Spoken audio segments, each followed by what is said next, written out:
Шамлала, Шамлар, Сірчулєр, Телесірчулєр, Вемуса, Фрлєрамас. В ефірі Суспільного спецпроект до 6-ї річниці Дня Кримського спротиву російській окупації.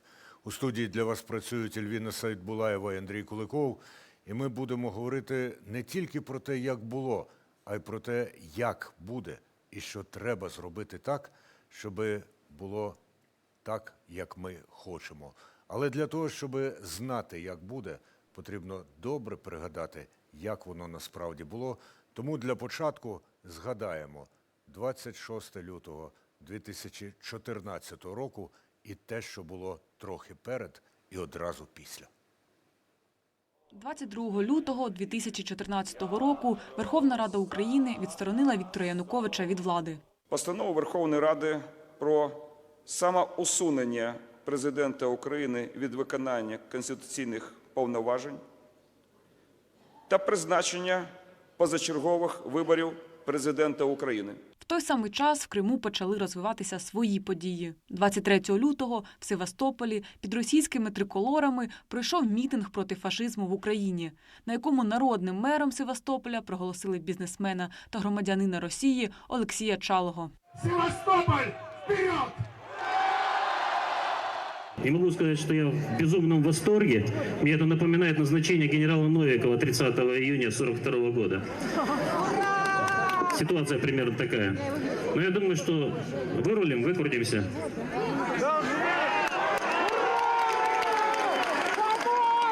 Через декілька днів, 26 лютого, в Сімферополі, перед будівлею Верховної Ради Криму, Меджліс кримськотатарського народу скликав жителів півострова підтримати територіальну цілісність України. Есть угроза проведения сессии.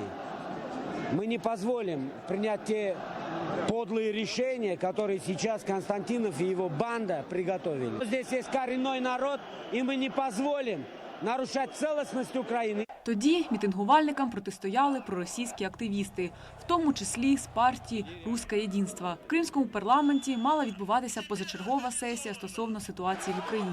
Проукраїнські мітингувальники витіснили проросійських активістів. Тоді мітингувальникам вдалося зірвати сесію, де місцева влада мала офіційно звернутися до Москви. Але тоді ще ніхто не здогадувався, що наступного дня озброєні люди без розпізнавальних знаків захоплять адміністративні будівлі Криму і заблокують військові частини Збройних сил України. О 4:40 мене розбудив телефонний дзвінок, 4:40 ранку. Це знову був начальник СБУ Криму. Він мені довів інформацію про те, що невідоме, як він тоді сказав, але з великою купою зброї. Я запитав, як це ви встановили. Він сказав, вони занесли дуже великі такі спеціальні сумки військові, і вони в цьому бачають таку стрілкову потужну зброю. Так само, як і не здогадувалися, що для учасників мітингу все це завершиться обшуками, арештами та переслідуванням з боку окупаційної влади. Ольга Махинько, Суспільне мовлення. Насправді обшуками, переслідуваннями і арештами не закінчилося. Тому що і обшуки, і переслідування, і арешти тривають. І триває Кримський спротив. 6-та річниця – це не відзначення одного дня. Це продовження процесу. І це надія на майбутнє. Сьогодні будемо говорити про це, а 26 лютого 2014, напевне, кожна і кожен згадують по-своєму. Я от тоді був далеко, у Києві, а Ельвіна Сайдбулаєва була у Сімферополі. Що запам'яталося? Запам'яталося, що 26 лютого було багато людей, була така перемога, тривала вона добу в цей час, і тоді до мене підійшов колега і дав такий невеличкий каменець і сказав, що сьогодні така історична дата, її потрібно запам'ятати. І вже зранку, ближче до 5-го ранку, мені подзвонив один з співробітників Ради міністрів та сказав: «Ельвіна, вставай, у тебе розпочинається щільний графік». Щільний графік Ельвіни перетворюється на щільний графік нашого сьогоднішнього спецпроекту. Нагадаю, до 6-ї річниці Дня Кримського спротиву російської окупації. У нас у студії вже є і будуть люди, які безпосередньо протидіяли і протидіють цьому. І Ельвіна зараз представить їх. Ільмі Умеров, заступник голови Меджлісу кримськотатарського народу. та Рінат Параламов, колишній політв'язень. Вітаємо вас в нашій студії і чекаємо ще гостей, які зараз перебувають на форумі. На форумі Age of Crimea це дуже важливо збиратися, обмінюватися думками. І сьогодні тут будуть думки людей, які знаються на справі. Для всіх тих, хто буде нас дивитися, а хто не дивиться, тим передайте. Ми будемо вести мову про дуже важливі речі. Камінь у руці, камінь на серці. Що потрібно зробити, щоб цей камінь скинути? Ільмега. Ну, если прямо отвечать на этот вопрос, то необходимо, чтобы русский мир ушел из Крыма со своей пресловутой защитой русского народа. Необходимо, чтобы они забрали с собой все свои воинские подразделения и всех военных, восстановили территориальную целостность Украины целиком, кроме Крыма, еще есть часть Луганской и Донецкой областей. Все это должны освободить. Межа должна быть по государственной границе, и только потом можно говорить о чем-либо, о контрибуции, о возмещении ущерба, нанесенного аннексией и оккупацией, ну и так далее. То есть точкой отсчета должно быть территориальное восстановление целостности Украины. Зверніть увагу на те, що Ільмі Умеров, кримчанин, кримський татарин, коли говорить про відновлення територіальної цілісності України, обов'язково згадує і про Донбас. Тому що і Крим, і Донбас – це наша спільна справа, це наш спільний набуток. І ми не можемо забувати ні про тих, ні про інших. У нас є зараз людина на зв'язку з Криму? З Криму, так. У нас зараз Заїр Смідля, голова Центральної виконавчої комісії Курултаю кримськотатарського народу. Добрий вечір, пан Заїр. Бій. Добрий вечір, селям алейкум.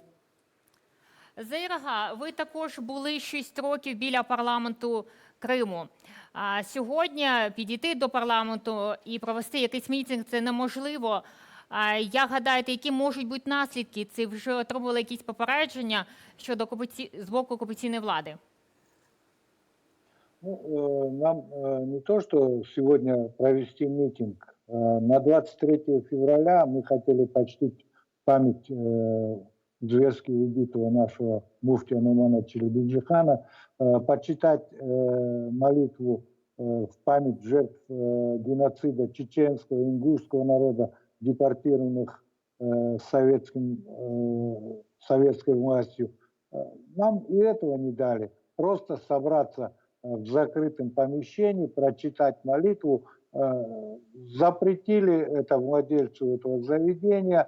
Каждому из нас выписали предписание, предостережение о том, что нам запрещается проведение массовых публичных мероприятий 23 февраля, 26 февраля. И я думаю, еще знаковые для крымских татар даты будут еще у нас такие предостережения. Заїр Ага, ви чули сьогодні виступ президента України Зеленського? Що важливого для вас пролунало? Ну, я много разных выступов слышал.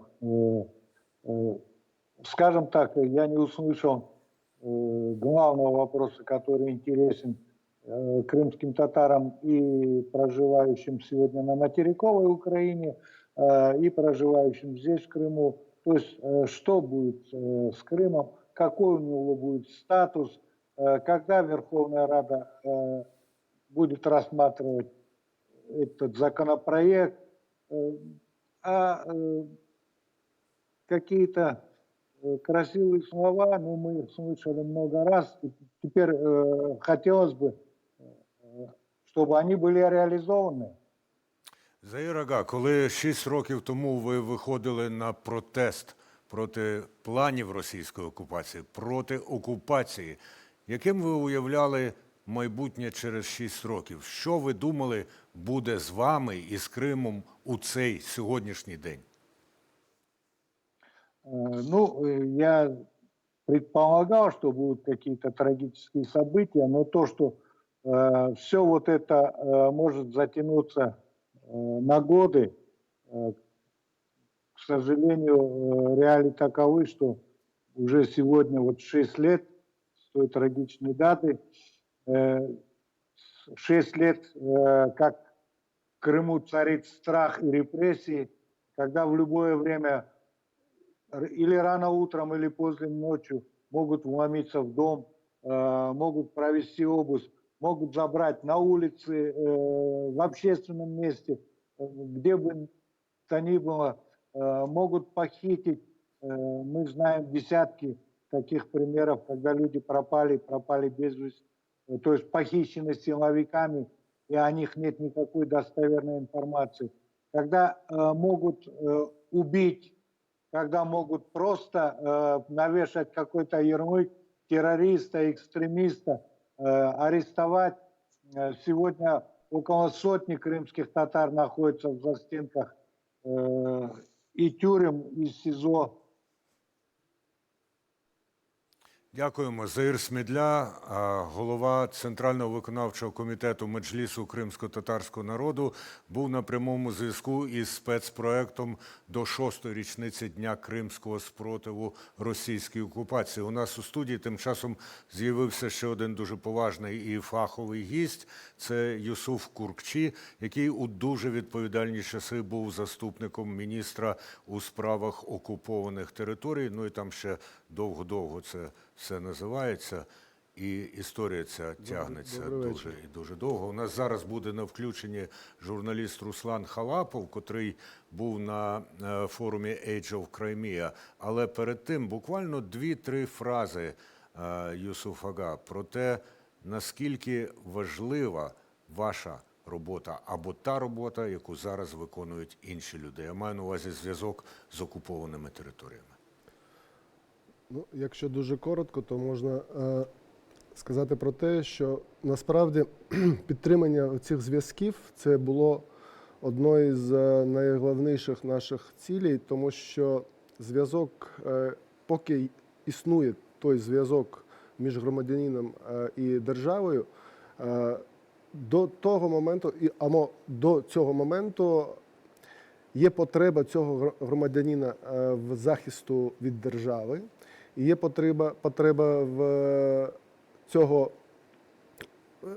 потреба держави виконувати свої обов'язки відносно цього громадянина. І тому наша вся філософія побудовувалась на тому, щоб оцей зв'язок був зміцнений.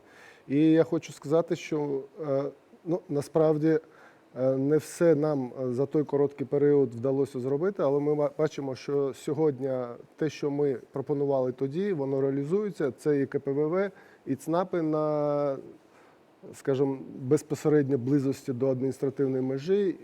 Сьогодні важливо досягнути того рівня і якості тих адміністративних послуг, яких дуже потребують наші громадяни на окупованій території.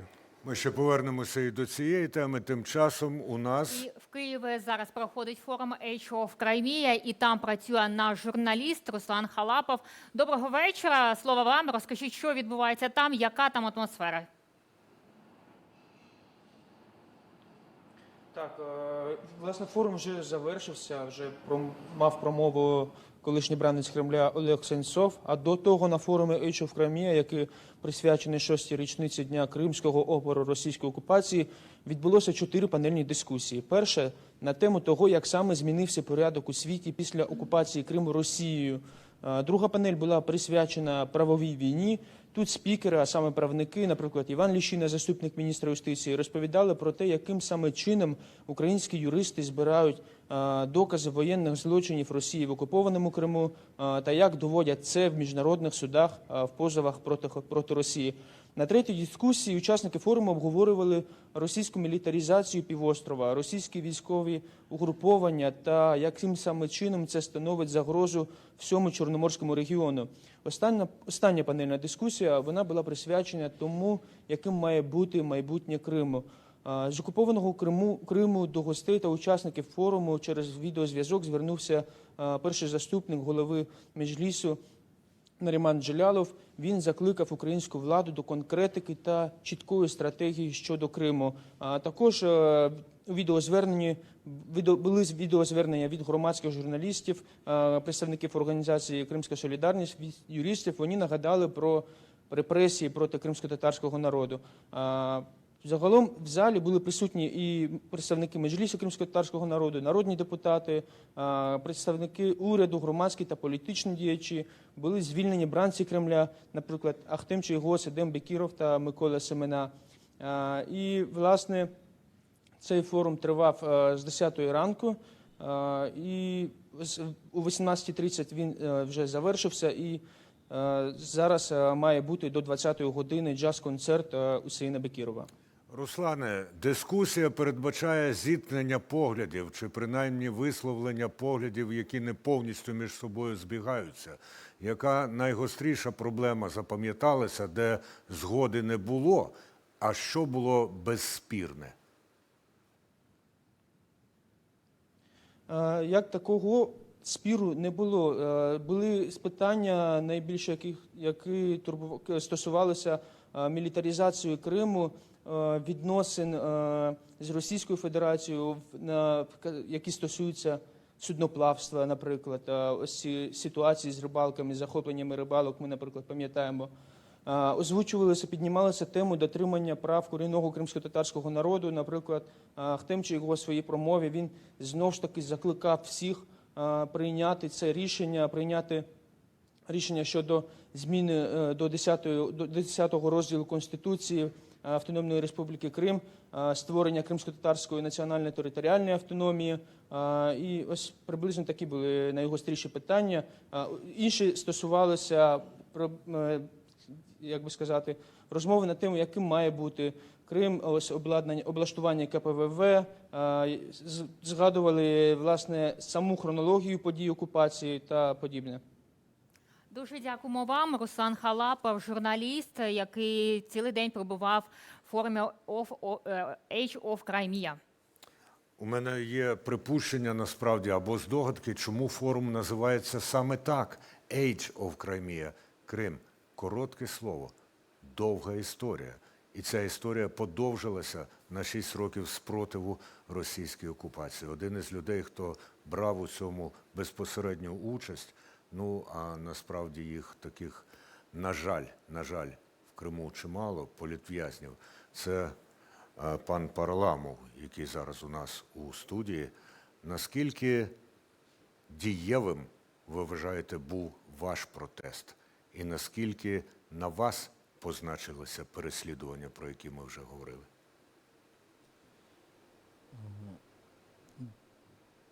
В сентябре 2017 года ко мне ворвались и забрали меня сотрудники спецслужб ФСБ, пытали током и требовали сотрудничества с ними. Да? Мне, слава богу, удалось выбраться, и здесь я решил для себя, и близкие тоже подсказали, чтобы эту историю подать огласке, да, чтобы в дальнейшем то, что произошло со мной, не происходило с другими. Да. Ну, к сожалению, сейчас мы видим то, что в тюрьмах в Крыму, на территории России, находится много единоверцев моих, соотечественников, которые так же самое, да, пытаются током и выбиваются посредством этого те показания, которые нужны власти. Да? А які потрібні їм показання? Им показания оклеветать друг друга или же подписать какой-то документ. В моем случае, например, было то, что я подписывал пустые бумаги. В моем случае было то, что меня заставили на видеокамеру рассказать ту историю, которую они придумали в отношении меня. Да? В моем случае было то, что они заставили выехать на лесополосу в районе Марина и указать на тот схрон, который они сами закопали, да? Практически передо мной, можно сказать.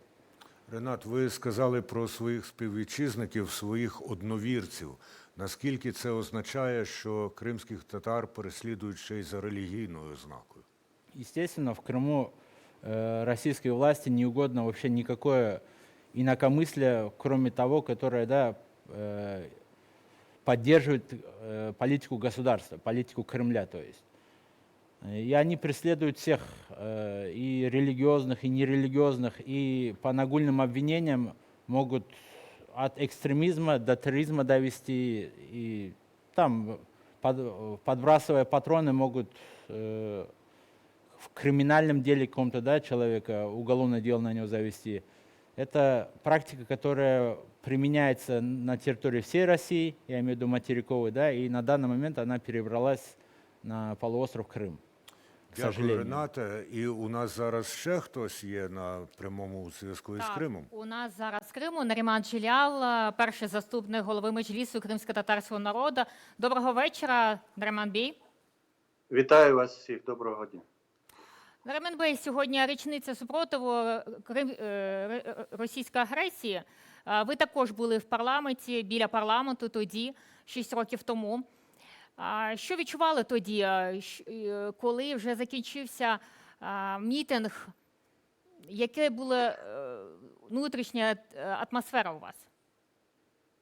Ви знаєте, в той день було одне бажання не допустити тих побоювань, тих загроз, з якими ми боролися багато років.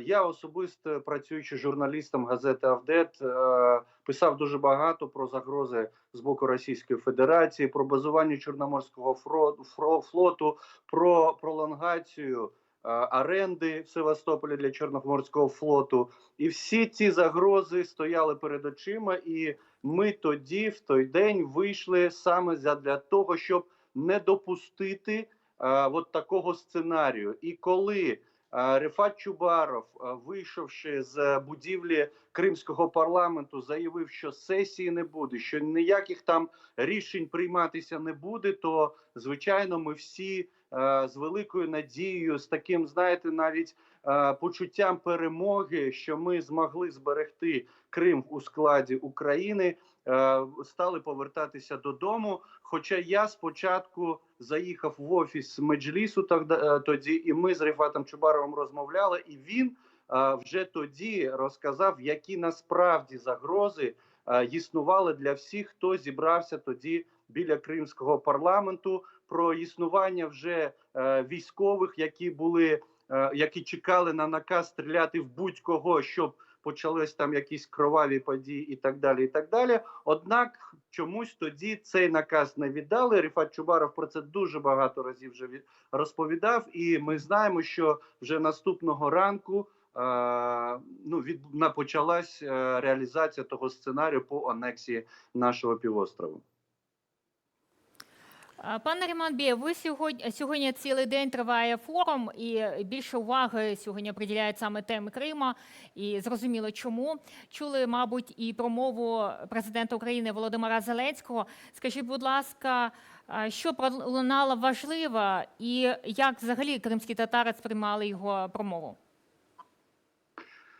Ну, ви знаєте, треба завжди схвально, в принципі, ми сприймаємо слова на підтримку Криму, про те, що Крим не буде забутий, про те, що влада буде намагатися зробити все можливе задля повернення Криму. Це все добре, ми чули раніше. Я думаю, ми будемо чути це і в наступні роки. І це дуже добре, що такі слова лунають взагалі. Однак все ж таки в Криму, і це не моя особиста думка, чекають на конкретні дії. І як сьогодні мені довелося також промовити на форумі, головне це не нові КПВВ там на адмінкордоні, головне це не, і звичайно це не вода в Північно-Кримському каналі, тому що ми не хочемо сплачувати таку ціну задля того, щоб напоїти Крим водою. Поки що нам цієї води вистачає. Головне це мати чітку перспективу. Ми повинні розуміти, що нас чекає. Люди готові терпіти, готові діяти, готові щось там планувати і так далі. Однак вони повинні розуміти, задля чого. Чи готова Україна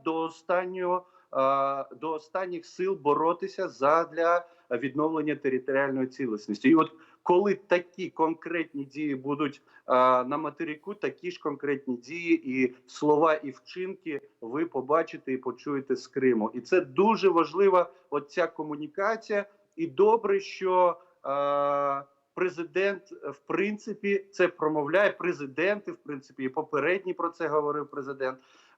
Однак хочеться вже більш конкретного розуміння, що і як саме буде робитися. Тому що стосовно нашого Сходу, окупованих територій на Сходу, більш-менш якісь там схвальні чи не схвальні рішення приймаються, йде дискусія, йдуть там якісь дії, то стосовно Криму найбільше чого бояться жителі Криму, громадяни України в Криму, що Крим залишиться осторонь, Крим забудуть, Крим, ну, як так скажуть, відкладуть під сукно. От це найбільше побоювання сьогодні. Дякуємо. Дуже Наріман вам. Джелал був на прямому зв'язку із спецпроектом до 6-ї річниці Дня Кримського спротиву російській окупації. У нас більше гостей.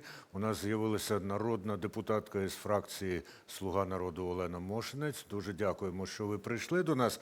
А ви з форуму чи... Ні, на жаль, я не Ні, з не з форуму. Тим не менше, запитання. Ви тут чули, що говорив Наріман Джелал, і йдеться про очікування конкретних дій з боку української влади. Єдине, в чому я не зовсім з паном Джелалом згоден, він вжив слово «в Криму чекають». В Криму не чекають, в Криму діють, в Криму борються. Чим ми можемо і влада може відповісти і підтримати цю боротьбу? По-перше, хочу сказати, добрий вечір, шановна студія, і я особисто сьогодні підтримую День супротиву. На жаль, мало, на мій погляд, каналів, мало інформації в ЗМІ. Сьогодні повинні були б говорити про це більше, і не лише сьогодні, а протягом взагалі останніх днів. І тема, яка вже була піднята стосовно того, щоб нібито про Крим забули, ну вона така одночасно і болюча, і складна, і проста. Складніша вона лише за рахунок того, що там не гинуть люди і не йдуть обстріли. Але точніше, простіше вона, але складніша вона тому, що шляхів, мабуть, таких простих наразі не видно. Але дуже добре, що сьогодні пан президент Володимир Зеленський дав такі сигнали до всього суспільства і в публічній площині, не лише на території України, але й на весь світ, заявив про те, що Крим – це Україна, і ми будемо робити все для того, щоб Крим повернути. У нас все. Що воно включає? Дивіться, все. Але ж нас восени очікують місцеві вибори. І тут дуже важливо показати, що Крим – це дійсно Україна. Я би дуже хотіла, я думаю, що ми всією парламентською спільнотою, яка підтримує цю тему, будемо долучатися до створення на кордоні з Криму певних пунктів, які забезпечують право на вибір, право на голосування тих громадян, які хочуть бути з Україною, які підтримують Україну. Це дуже важливо. І це, мені здається, така точка, коли ми маємо показати, що Крим – це Україна, і ми хочемо дійсно, щоб ці люди мали волевиявлення, такі, як всі інші українці. Щодо інших ініціатив, наразі в парламенті у нас присутні представники кримсько-татарської спільноти, які дуже активно відстоюють ці позиції, і в таких міжфракційних об'єднаннях і в різних формах спілкування ми активно цю тему обговорюємо, зокрема на Українській школі політичних студій, наприклад. І ми говоримо про те, що потрібно активніше просувати, тому що кримські татари – це такий дуже важливий драйвер повернення Криму до України. Нам дуже важливо цій владі, я маю на увазі, не втратити їх підтримку і не втратити довіру і сподівання, яку вони мають стосовно нас. Тому що, на мій погляд, за всієї поваги до попередньої влади, мало того, що ми взагалі Крим втратили, то не було зроблено достатніх дій для того, щоб його повернути, на жаль. Але 6 років триває окупація, а президент казав, що він прийшов на 5 років. І чимало людей, з якими я розмовляв із оточення, кажуть, а ми теж на 5 років. Так ви насправді розраховуєте за 5 років повернути Крим? Я думаю, що це питання, скоріше за всього, найближчого десятиліття, але це моя власна думка, це не думка фракції, тому що повернути за менший період те, що було втрачено вже на більш довгий період, ну, буде складно, чесно скажу. Тому що ця культура російська, вона не просто там проростає, а вона ще дуже сильно стимулюється, мілітаризується і насаджується. Ті люди, які хотіли бути в Україні, вони виїхали до України. Для нас це добре з однієї сторони, але, на жаль, погано лише в тому сенсі, що дуже мало осередків української культури там залишається. І з кожним роком їх все менше і менше. Тобто ця активна більшість, яка повинна повертати Крим до України, вона має бути такою стійкою, і ми маємо її так підтримувати, щоб це дійсно стало реальністю. Я дуже сподіваюся, що протягом найближчих 10 років це станеться. Дуже дякую. Ми послухали депутатку із фракції, яку називають президентською або пропрезидентською. Зараз ми можемо почути, що саме сказав, ну, частину того, що сказав президент на форумі Age of Crimea. Будь ласка, дайте звук. Ну і зображення. Все можливе, щоб припинити війну на Донбасі і не втрачати щодня найкращих наших українців. На це направлені всі наші зусилля. Та це не означає, що Крим знімається з повістки, чи може стати ціною для миру на Донбасі, миру в Україні. Ми зробимо все, щоб над Кримом знову замайорів український прапор. Зробимо все для того, щоб над Кримом знову замайорів український прапор. Ми неодноразово спостерігали і неодноразово згадували про те, що до війни, до окупації, ну, прапор, може, і майорів, а присутність України не дуже відчувалася. І парадоксально, найактивнішими прихильниками єдності України у Криму виявилися кримські татари. Ми про це вже говорили. І моє запитання до Ільмі Умерова, заступника, нагадаю, голови Меджлісу кримсько-татарського народу, які зараз основні завдання Меджлісу в Криму і на неокупованій території? Наверное, правильнее будет говорить, какие задания Украина перед собой сначала должна поставить, для того, чтобы потом ставить задания тем, кто в Крыму. В Крыму оккупация, Крым аннексирован, там де-факто другая власть. И в этих условиях очень сложно что-то ждать от тех, кто остался в Крыму. То, что они не признают юрисдикцию Российской Федерации в Крыму, это уже героизм, если смотреть отсюда. А вот Украина должна более серьезно относиться к этому вопросу. В последнее время практически из информационных потоков выпала тема Крыма, тема крымско-татарского народа. Вот это, наверное, самое важное, над чем надо работать. Дякую. Потом Украина должна с себя начинать.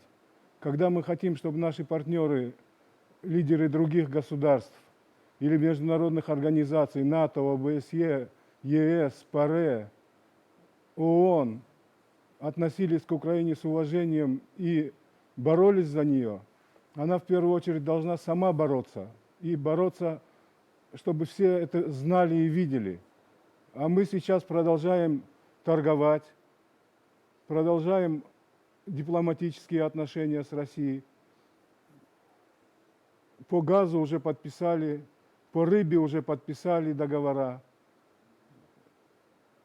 О воде очень серьезные должностные лица всерьез говорят, что на каких-то условиях мы бы согласились дать воду. Вместо того, чтобы бороться за свои территории, Россия думает, как бы не обидеть Путина. Лидер України думає над тим, як би не обидіти Путіна. Дякую, Ільмі Ага. Ми будемо ще тут говорити і про воду, і про інші питання, які підняв Ільмі Умеров. До нас приєдналася ще одна дуже цікава фахова гостя. Це пані Євгенія Горюнова. Вона політологиня, доцентка кафедри політології Таврійського національного університету, який зараз розташований і працює у Києві. У нас буде до вас уже незабаром запитання, але воно виходитиме в тому числі із того сюжету, який ми зараз всі побачимо, тому що тут вже згадувалися політичні репресії і переслідування кримських татар. Подивимося, як це, на жаль, відбувається. 16 березня 2014 року. На вулицях півострова озброєні люди без опізнавальних знаків. А у школах та державних установах – виборчі дільниці. У Криму проходив незаконний референдум щодо приєднання півострова до складу Російської Федерації.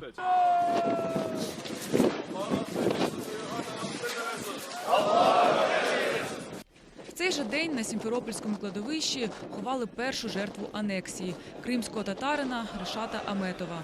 3 березня чоловік вийшов на одиночний пікет. А вже 15 березня, у переддень референдуму, організованого окупантами, скалічне тіло Аметова знайшли в лісі за 60 кілометрів від Сімферополя. Тіло було не прибрано, воно було так викинуто, трохи притрушено землею. Розраховували на ці учасники, ті, хто зробив, вони розраховували на те, що тіло швидко знайдуть. І це за 2 дні до так званого референдуму, за добу до званого референдуму, вони розраховували на те, що це буде акт устрашіння, щоб ще нагадування, хто тут хазяїн. Смерть Аметова була тільки початком, адже наступні 6 років на проукраїнських кримчан чекають обшуки, масові затримання, кримінальні переслідування та арешти. Травень 2014-го. Режисера Олега Сенцова і громадського активіста Олександра Кольченко, які брали участь в акціях проти анексії Криму, було заарештовано окупаційною владою. Виде лишения свободы на срок 20 лет в исправительной колонии. У серпні 15-го Сенцову дадуть 20 років колонії суворого режиму за так зване створення терористичного угрупування, а Кольченку – 10 за участь у терористичному угрупуванні.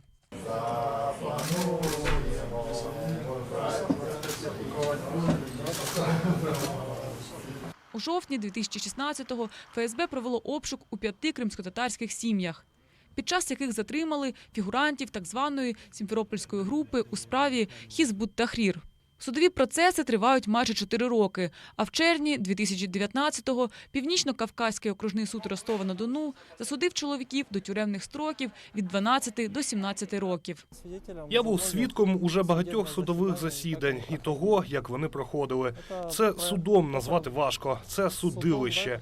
Все проходить по наїждженій колії, ніяких аргументів захисту не приймають. 18 квітня 2016 року Міністерство юстиції Росії внесло в Меджліс в список екстремістських організацій. Единственная цель – запугать, заставить людей молчать. Есть еще такая вторая цель – вынудить крымских татар покинуть Крым. Они так же, как и в сталинские времена, хотят видеть этнически такой чистый русский Крым. А в той самий час світ не визнає дій Росії. Більшість європейських країн та Туреччина підтримують Україну, а країни Заходу запроваджують низку економічних санкцій проти Москви. Євросоюз не раз наголошував, ми не визнаємо це порушення міжнародного права. Ми висловлюємо цілковиту солідарність з Україною та підтримуємо її суверенітет і територіальну цілісність. Ми закликаємо до розслідування всіх випадків порушень прав людини, а також вимагаємо допустити на півострів міжнародні організації. Однак, поки на міжнародній арені закликають підтримувати територіальну цілісність та суверенітет України, на півострові окупаційна влада закривала українські школи та продовжувала політичні переслідування кримських татар та українців, в тому числі й журналістів. Росія каже, що питання Криму закрите. До 19-го року кримських бранців не вносили в обмінні списки. 7 вересня 2019-го відбувся взаємний обмін громадян України і Російської Федерації. В Україну повернулися 35 українців, 24 військовополонені моряки і 11 політв'язнів, серед яких і кримчани режисер Олег Сенцов та активіст Олександр Кольченко. Але це далеко ще не всі, хто мав повернутися додому. Спасибо вам большое. Надеюсь, что и остальные пленные будут скоро освобождены. Но даже с освобождения последнего пленного наша боротьба не закінчується. Але чи справді питання Криму для Росії закрите? Через тиск Заходу і пролонгацію санкцій уже всередині Російської Федерації у цьому сумніваються. В Крыму должен быть проведен реальный международный референдум с наблюдателями. И крымчанам, они должны решать, а не мы с вами. Должен быть задан вопрос на референдуме, не один, а 3 вопроса. Там должен быть вопрос, хотите ли вы стать частью России, хотите ли вы стать частью Украины, или, и вот тут, я думаю, нас ждут с вами большие сюрпризы, или вы хотите уже стать независимой. Ось ми побачили сюжет. Пані Євгенія, боротьба за Крим триває, але ж тема Криму залишається трошки відсторонь від інших тем. Як, на ваш погляд, як ми можемо тиснути на Росію, знаючи про те, що зараз тривають обшуки, тривають судилища над кримськими татарами, які перебувають в Криму? Що може зробити Україна для громадян України в окупованому Криму?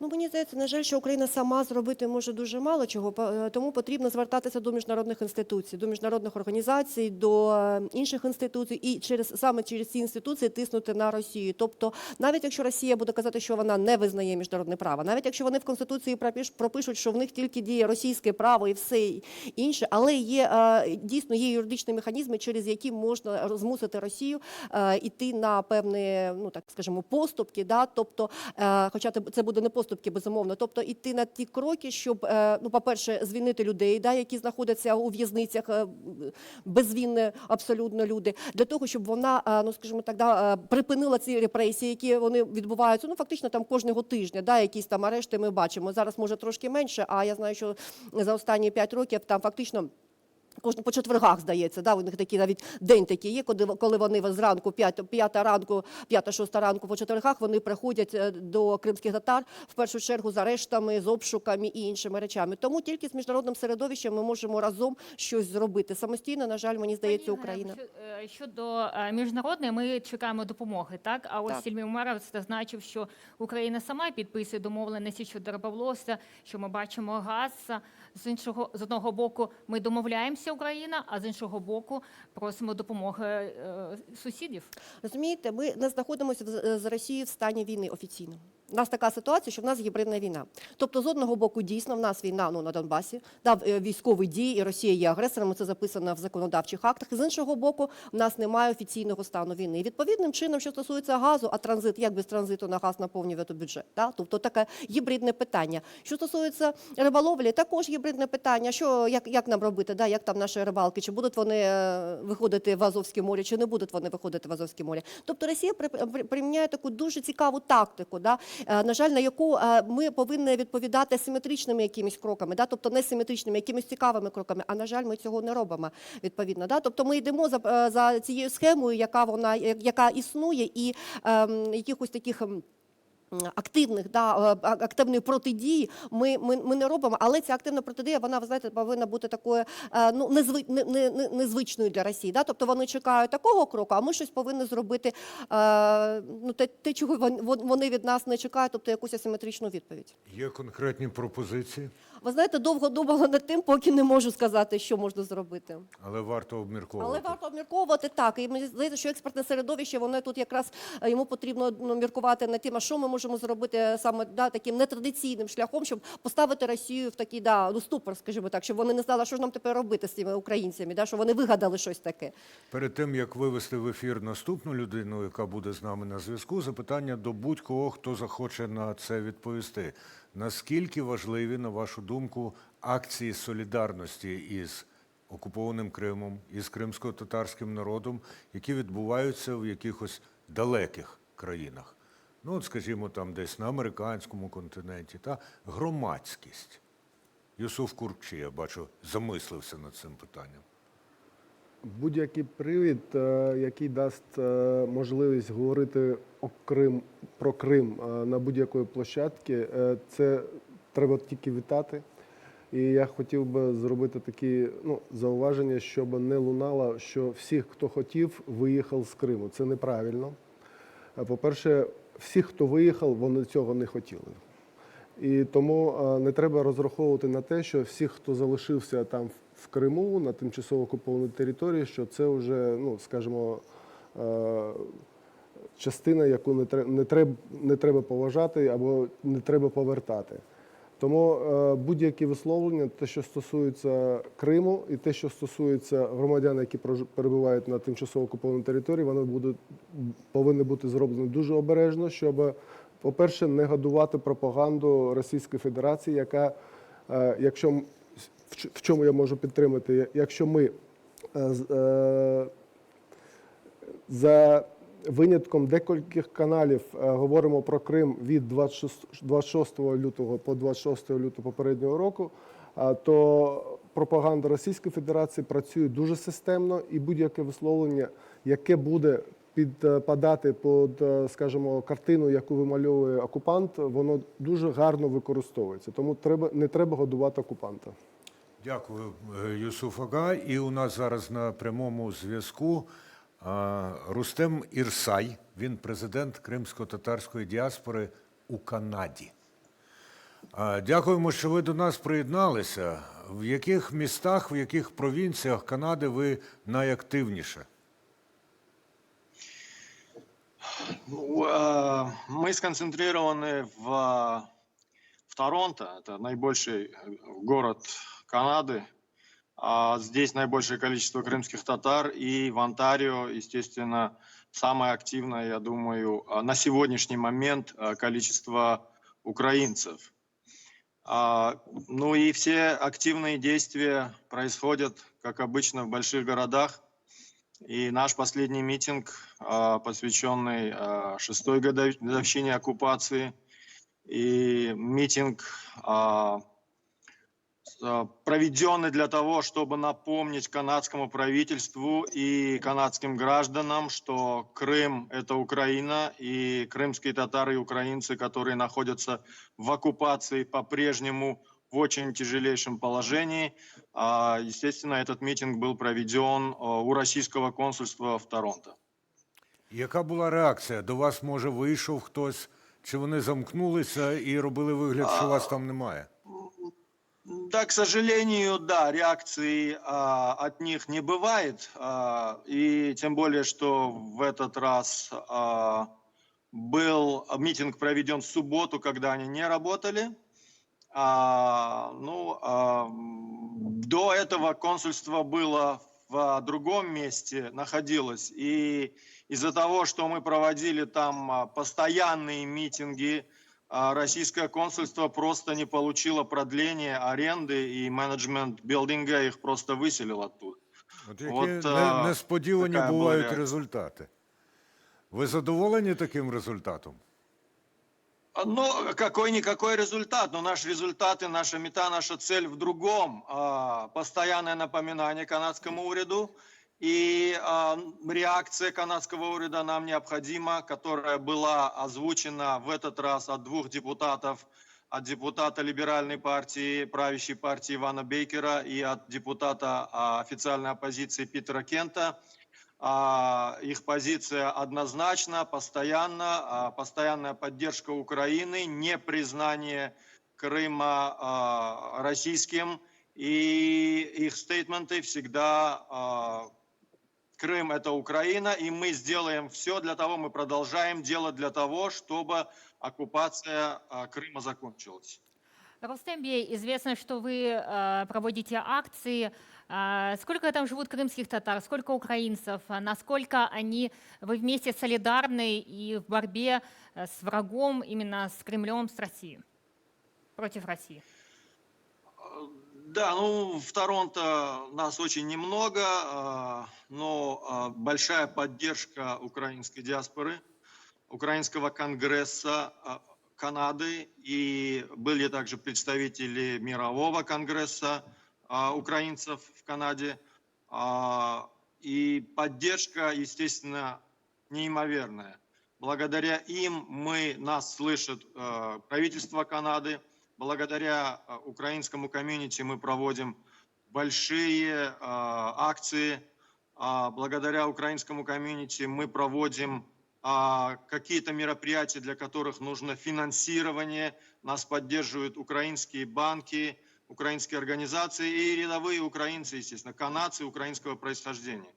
И в этот раз было очень много людей пенсионного возраста, которым я подяковал после митинга со сцены и персонально каждому. И они мне ответили, на что мне они ответили, что Рустем, мы тут боремся уже более 50 лет. Не надо нам дякувати. Мы делаем это для Батьковщины, мы делаем это для своей Родины. Спасибо огромное. І все ж таки ми подякуємо, я гадаю, Рустему Єрсаю. Нагадаю, він президент кримсько-татарської діаспори у Канаді. Триває спеціальний проєкт на Суспільному до 6-ї річниці Дня Кримського спротиву російській окупації. Нагадаю, що у нас у студії є поважні фахові і в тому числі і з оригінальними ідеями гості, хоча ці ідеї, може, ще і не втілені в життя, але вони в процесі обговорення. І от у мене, знаєте, я слухав Рустем Бея, і я звернув увагу, він і російською, і англійською, і українські слова вставляв, а мені дуже хочеться почути, крім того, що на початку сказала Ельвіна, кримсько-татарську мову. І мені хочеться також почути від вас, шановні кримські татари у нас у студії є, зараз, коли тисячі ваших співвітчизників, одновірців, одноплемінців переїхали на материкову Україну, наскільки у них є змога зберігати і розвивати свою от саму кримсько-татарську ідентичність? Я розумію, що це питання тимчасове, і потім, дасть Бог, буде кримсько-татарська національна автономія. Але от зараз яке становище? Юсуф або Ільмі, будь ласка. Бет Крым татарлары Крым татарлығыны сақлап қалмақ борышлы. Ве оның үшін әршіні yapacağımız. Может быть, Эльвина будет перекладати? Нехай. Оцю фразу, а далі ми знаємо, що ви іншими мовами. Звичайно, ми повинні зберегти кримсько-татарську мову, літературу. Та кримсько-татарський народ. Кримсько-татарський народ. Що для цього робиться? Що роблять самі кримські татари? Що робиться, наприклад, у Кримському домі, який існує в Києві? А де вам потрібна, де вам реально надається, а де не надається допомога держави? Бізде бірқаш тәне ең esas проблемаларымыз бар. Ми маємо декілька проблем. Бірінші проблемамыз Первая проблема. ватанымыз ишғал түбіне түсті. Наша родина находится под оккупацией. Bir şeyге bakmadan Kırım Tatarlarının çoğusu Ama не звертаючись на це, Rusya kanunlarını ve Rusya devletçiliğini desteklemiyor. Не визнаємо російську державу і не підтримуємо її. Vatan kavgamız devam ediyor. Боротьба за батьківщину триває. Ve Ukrayna tarafından birkaç tane adım bekliyoruz. Ми чекаємо від України як держави кроки і допомогу.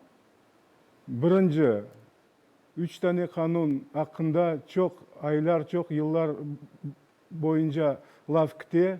По-перше, дуже багато часу кажуть про законопроєкт, 3 законопроєктів. Tamir halklar hakkında kanun, Законопроєкт про корінного народу, Kırım Tatarları hakkında kanun, про кримських татар, кримсько-татарського народу, про статус. про статус. Саур Ельміага. І те, що ми почули, І третє, ми Ще почули зараз. Теж скажу. Ve üçüncü kanun anayasaga değiştirmeler kirsetmege ve Kırım'ın statusunu değiştirmek. І внесення зміни до Конституції і щодо національної територіальної автономії. Так? Так. Дуже дякуємо, Саур. І запитання до народної депутатки Олени Мошенець. Наскільки ви розділяєте і підтримуєте такі вимоги або пропозиції щодо законодавчої діяльності? Будь ласка. Дякую за запитання. Якщо можна, трошки відреагую на ваші попередні запитання та взагалі на виступ колеги. Не тільки можна, а й Я потрібно. дуже швиденько. Да? Добре. Так. Щодо акції солідарності, це не лише потрібно, це обов'язково має бути такою вимогою, ну, в лапках, всього кримсько-татарського народу. Лише міжнародним тиском, таким суспільним тиском, постійним нагадуванням, постійною підтримкою в інформаційному полі цієї теми можна чогось досягти. Тому що воювати в інформаційному просторі з Росією дуже складно. Ми це всі бачимо, ми це всі знаємо. Але якщо ми будемо залучати всі країни і будемо залучати всі можливі ресурси, можливо, це дійсно дасть результат. Це момент номер 1. І тут треба було подякувати нашому гостю по скайпу, який зміг це підтвердити. Другий момент. Я, якщо чесно, працюючи в парламенті лише з вересня, жодного разу не отримала ні одного запрошення до Кримського дому. Я хочу просто вам сказати, давайте активніше спілкуватися. Можливо, є там певне розчарування з попередньої влади. Ну, не сумніваюся, що, можливо, воно є. Але нагадуйте цьому уряду, цьому парламенту, запрошуйте до себе, давайте активніше обговорювати. Ну, тому що це важливо, тому що ми ніби розуміємо, що ця проблема є. Вона десь є, вона важлива. Але от таких реальних кроків, які можна зробити, ну, ми, на жаль, не робимо. Щодо законопроєктів. Ну, на жаль, поки що парламент заблокований, ви знаєте, законопроектом про землю. Я сподіваюся, що коли ми нарешті вирішимо питання щодо того, продавати чи не продавати, точніше, давати можливість чи не давати можливість продавати землю, то ми нарешті підійдемо і до питань щодо законодавчого урегулювання кримсько-татарських питань. Я особисто буду підтримувати, тому якщо потрібна моя певна допомога чи підтримка, ну, звертайтеся. Я впевнена, що у нас в фракції дуже багато хто підтримує на такому особистісному рівні цю тему, тому що у багатьох родичі, друзі і так далі, які пов'язані з Кримом. Багато хто самостійно з цією проблемою мав справу там 6 років назад і наразі так само продовжує це хвилюватись. Саме головне про це постійно говорити, цю тему підтримувати, не замовчувати в жодному разі, тому що коли ми замовчуємо, ми цей заморожений конфлікт просто підтримуємо таким чином. Давайте говорити, спілкуватись голосніше про це. Дякую. Пані Олена, депутат Верховної Ради України пан Ахтем Чийгоз виступав в парламенті, тримав в руках і кримсько-татарський національний прапор і закликав підтримати і щодо внести зміни, так, в Конституцію. Чи ви особисто будете голосувати щодо зміни в Конституції 10 статті Конституції, да, щодо національної територіальної автономії? Так, я буду голосувати. А у вас в парламенті, в вашій фракції обговорюють це питання? От, на жаль, це питання в такому контексті не обговорюється, тому що якось так сталося, що цей рік у нас заповнений абсолютно іншими питаннями. На жаль, я тут акцентую увагу, тому що вони відвлікають нас від проблеми Криму. Літак, коронавірус, відставки можливі уряду чи не відставки, земельні питання і так далі. Але питання територіальної цілісності, яке, ну, одне з найпріоритетніших, найважливіших, які має бути, які повинні ми вирішувати і показати всьому світу, що ми відстоюємо свою територію, що це проблема не лише України, це проблема Європи, всього світу. Сьогодні, там, 6 років тому це сталося з Кримом, завтра це може статися з вами і так далі. Тому мені здається, що потрібно голосніше, активніше про це говорити постійно. От я закликаю представників кримсько-татарської спільноти говорити про це, продовжувати, прямо кричати. Справді, те, що сталося з Кримом, може статися з вами, воно може статися з нами, воно не станеться, тому що ми навчаємося. Але те, що сталося з Кримом і з Україною, раніше вже відбувалося, і теж в тому числі через дії Російської Федерації. Ми дізналися, як протестують під консульством Російської Федерації у канадському місті Торонто, а сьогодні в Києві під посольством Російської Федерації також триває мітинг протесту, і з нами на прямому зв'язку Дар'я Кінша. Дякуємо, що приєдналися до нас. Слухайте, а скільки збираються ці люди там стояти ще? провести позачергову сесію. За попередньою інформацією, ми поспілкувалися з учасниками акції. Вони говорять, що будуть стояти тут годину, а може і більше. Можете бачити, за моєю спиною люди прийшли із плакатами та з прапорами кримськими. Також можете прочитати, що в них написано на плакатах. Вони закликають звільнити Крим від окупації та звільнити кримських політв'язнів. Наразі акція щойно розпочалася. Почали виступати представники також Меджлісу тут представлені. Також хочу сказати, що організаторами даної акції є рух опору капітуляції, міжнародний рух Liberate Crime та Кримсько-татарський ресурсний центр. Також хочу вам показати, що під саме міністерство закордонних справ Російської Федерації принесли, зараз оператор попрошу показати, покажіть, будь ласка. Можете бачити ось такі капці. Попередньо говорили, що вони означають те, щоб Російська Федерація забирала свої брудні ноги з української території. Зараз я хочу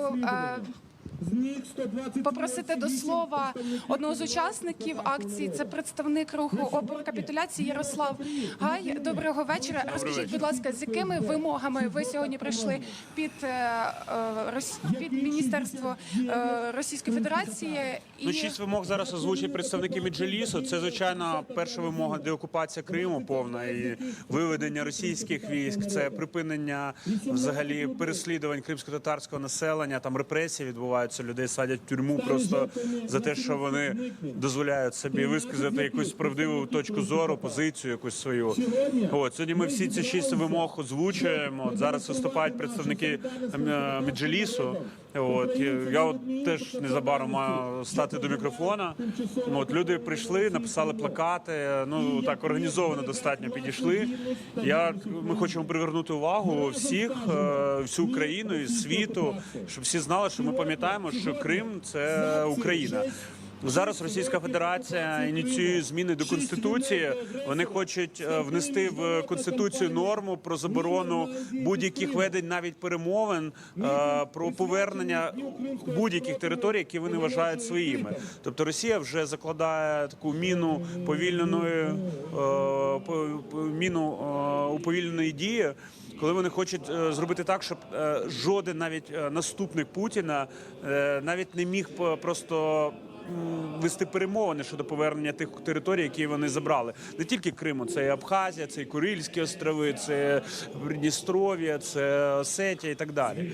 І це серйозно, і Донбас, зокрема. Це серйозна проблема. Сьогодні ми будемо про це говорити, от прямо зараз. От, вимагати від російського посольства, я розумію, що це безсенсово, але принаймні це привертає увагу активної частини населення, хай всі бачать, що є люди, які готові боротися. Ярослав, скажіть, будь ласка, якої реакції ви очікуєте від російського посольства сьогодні? Що на наступні 2-3 роки вони знову закриють свої вікна, як воно це було попередньо, будуть боятися акцій, от, щоб вони знову, бо вони зараз, бачите, трошки послабили заходи безпеки, вони відчувають, що у нас нібито намічається поліпшення стосунків. От, і ми хочемо пояснити, що не так. 13 тисяч загиблих, тисячі закатованих, мільйони людей, які втратили своє житло, які були змушені тікати з Криму, з Донбасу. Все це не минеться їм даром. Ніякої дружби з Росією в майбутньому не буде, поки вони не повернуть Крим і не виплатять всі репарації за це. От. Ну і Донбас, звичайно. Хай вони знають, що їм тут продуху не дадуть. Добре, дякую вам дуже. Ви могли чути під час коментарю, що тут лунав щойно гімн України. Ми будемо продовжувати тут знаходитися до останнього і будемо вас повідомляти про наступні події, які тут будуть відбуватися. Дякуємо, Дар'я. І знаєте, у мене зараз такі суперечливі просто почуття. З одного боку, хочеться сказати, люди, ідіть на Повітрофлотський проспект у Києві і будьте під посольством Російської Федерації, покажіть, що багато людей вимагають того, що зараз вимагають ці кілька десятків. З іншого боку, це означає відтрутити глядачок і глядачів від спецпроекту на Суспільному до 6-ї річниці Дня Кримського спротиву російській окупації. Подивіться, подумайте, сходіть. Можливо, вже після того, як запланована година закінчиться. Не встигнете сьогодні, сходіть завтра. Зробіть там свій індивідуальний вчинок. Покажіть, що ми не забуваємо і не забудемо. А у нас з'явилася ще одна гостя – Валентина Самар, журналістка із Криму, а офіційно головна редакторка Центру журналістських розслідувань. І крім того, людина, я би сказав так, майстриня слова і розслідування. І до неї, до вас, Валентино, тоді запитання буде одразу таке. Ми тут побіжно про це згадували, розмовляти із людьми в Криму, давати їм інформацію, брати від них інформацію, що ми тут робимо так, а що не так. Найголовніше, чого чекають від нас, це добрих новин. Добрих новин я маю на увазі в Криму. Та й на Донбасі, мабуть, на окупованій території. Чекають гарних новин про те, що в Україні йдуть добрі реформи, що Україна змінюється, що Україна стає сильнішою, що наша армія здатна захищати своїх громадян так, як вона не зробила це в 2014 році. Що наші чиновники не крадуть, а дбають день і ніч про копійку в бюджеті. Про те, що Україна повернулася, Україна займає чільне місце в європейській спільноті, і все те, що політики роками нам говорять, обіцяють і закликають, вони справді це роблять, а не лише кажуть для того, щоб отримати чергову путівку від нас до влади. Оцього від нас чекають. На жаль, таких новин дуже мало. На жаль, таких новин дуже мало, а саме їх чекають. Що не так ми робимо з потоком інформації звідти? Ми дуже боїмося людей зробити мішенями для російських спецслужб, оскільки все на світі відслідковується. І наш ефір сьогоднішній так само буде десь розшифрований, складений і донесений до тих столів, на які потрібні. Цього не треба боятися. Ми вільна країна, і саме тут люди починають відчувати себе, дихати вільно. Найголовніше для тих, хто з моїх колег-земляків сидить тут, і не знають, перетинаєш там Чонгар чи Каланчак, і в тебе спина вже не в такому тонусі, ти не боїшся удару ззаді. Це дуже важливо, але дуже мало ми зробили за ці 6 років для того, щоб люди відчували себе вповні громадянами України, щоб їхні конституційні права не просто поважалися, а щоб вони були непорушними. І на 6-й рік, я рік у рік про це говорю, і я не знаю, яка ще має бути влада в Україні, яка не чує цього, що це ганьба, що в нас кримчани до сьогоднішнього дня мають статус нерезидентів. Що це означає? Що ви, Андрію, і я люди різного сорту. В сенсі тому, що навіть іноземець, який приїде в Україну, в нього буде більше прав у банківської послуг отримати банківських, аніж у кримчан. Що робить закон про так звану вільну економічну зону Крим? Він не просто дискримінує кримчан, він підриває дію західних санкцій. І коли президент Зеленський каже на форумі ЄС про те, що найвпливовіша, найсильніша зброя дипломатії – це санкції, я повторюю, сьогодні вже про це казала, я дуже хочу, щоб пан Зеленський розумів, що це він каже не лише для західних дипломатів і західних країн. Наша дипломатія також має вміти користуватися цією потужною зброєю санкцій. На жаль, в Україні немає санкційної політики. А те, що є неадекватним, нам треба змінити закон про санкції, нам треба повністю перезавантажити санкційну політику. І коли колеги кажуть про те, що Україна сама не може тиснути на Росію, та може. Ми ще не пробували як слід скористатися санкційними заходами, обмежувальними. Ми 14-15 рік возили в Крим фурами на $1 мільярд за 9 місяців товарів. Це тільки те, що легально пройшло. Ми до кінця 2015 року поставляли в Крим електроенергію. Сьогодні у нас щонетиждень інформаційний вибух продавати чи не подавати в Крим воду. Слухайте, люди добрі, ми воюємо на цих фронтах і дипломатичних, політичних, економічних, фінансових, бо Росія ніколи не припиняла з нами економічної війни. То давайте вже її почнемо. Валентина Самар, і у нас є людина на прямому зв'язку, дуже цікава. Дипломат Роман Безсмертний, представник України з політичної підгрупи у Мінську у 2019 році. Доброго вечора, пан Романе. Доброго вечора. Пане Романе, скажіть, будь ласка, що може Україна зробити на міжнародній арені, аби підняти тему Криму? Ми бачимо, що в Мінську тільки Донбас, а ось Криму там немає. Ну, перше, що має робити Україна, це говорити. Хоче цього Російська Федерація чи не хоче, але починаючи з підгруп Мінського процесу, Нормандського, ООН, Рада безпеки ООН, Генеральна асамблея, всі міжнародні, міністерські, урядові наради, про це треба говорити. Але для мене майбутнє Криму пов'язано насамперед з автономією кримсько-татарського народу. Зрозумійте надважливу річ. Зараз не просто анексовано Крим, не просто відтяпано територію України. Зараз іде процес знищення народу. Українці, на території якого, починаючи з 91-го року, поверталися на свою батьківщину кримські татари, несе відповідальність за цей процес і за майбутнє кримських татар, так, як несуть відповідальність усі народи.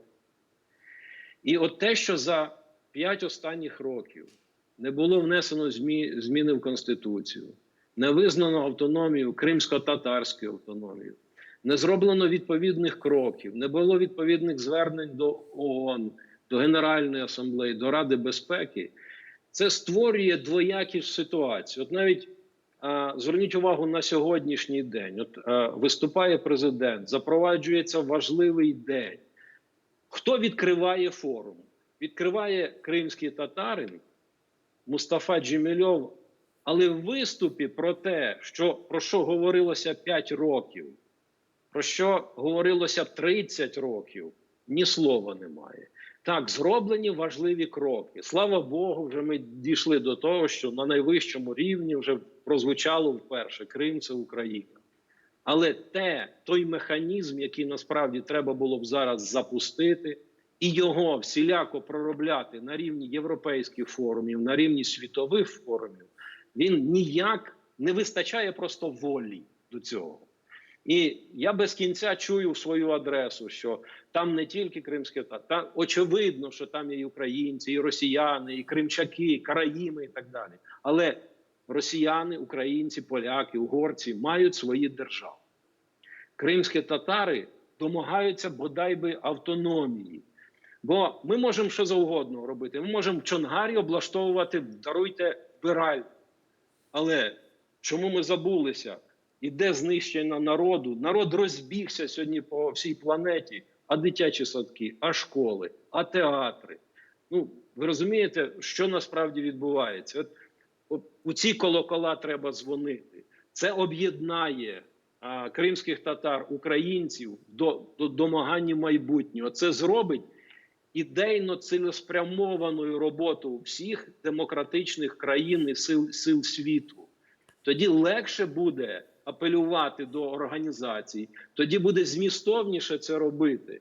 Бо ми весь час ховаємося за якісь конкретні кроки, а в кінці кінців, те, що я сьогодні чую, це все реалізація концепції «яка різниця?». Яка різниця, де буде жити кримський татарин? Ви розумієте, за історію незалежності ми вже зрозуміли на прикладі Чорнобильської трагедії, що таке відірване коріння Поліщуків. Ви навіть не уявляєте, що таке сьогодні для кримського татарина, який повернувся в Крим, і зараз він вимушений знаходитись у Києві, бо його батьківщина окупована. За життя людина пережила 2 знущання над народом. І от, з моєї точки зору, це ключова тема, з якої треба завжди працювати і яку треба міліметр по міліметру вирішувати. Пане Романе, запровадження змін до Конституції – процес дуже тривалий і насправді не дуже певний. Що можна зробити практичного зараз у галузі розбудови кримсько-татарської автономії, для того, щоб потім, може, легше було це узаконити? Знаєте, я про це вже не раз казав. На континенті треба зробити дієвими парламент Криму, виконавчі органи, органи місцевого самоврядування. Вони повинні вчиняти правочин. Парламент має приймати рішення. Мають мають здійснювати відповідні правочини, відповідні органи. Те, що я зараз чув, навіть те, що зараз обговорювалося і звучало, воно говорить про те, що ми не хочемо війти у цей процес. Я не знаю, де це вже справа вирішувати спільно виконавчим органам, але ці органи, представницькі і виконавчі, мають діяти.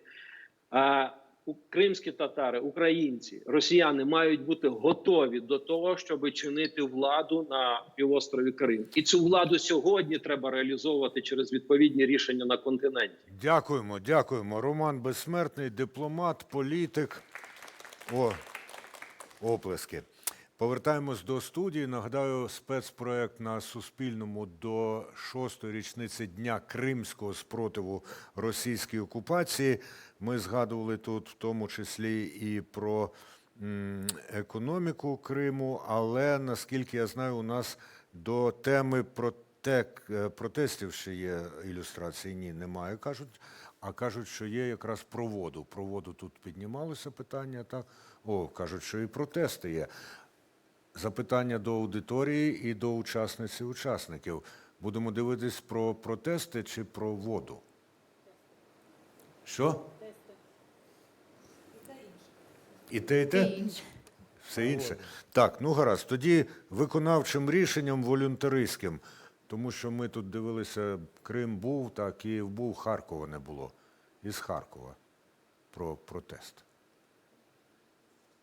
Я розповсюджую таку інформацію, що треба Крим повертати в склад України, як можна найшвидше. Так, із 2 прапорами кримський татарин Сервер Абібулаєв 2 роки виходить на одиночні пікети у центрі Харкова. Ті, які захопили Крим, це нелюді, це путінські собаки. Я їх називаю собаками. Це їх людиною не можна назвати. Тому я не хотів і не збирався, і не буду жити під їх чоботом.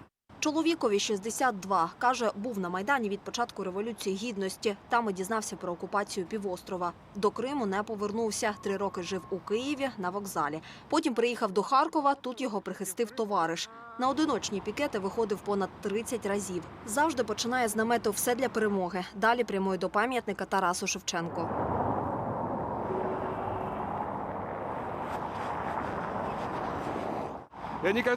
Я ніколи не думав, що так з повагою буду ставитися до кримських татар, тому що коли я у радянські часи приїздив до Криму, нас лякали. Ось татари повернуться.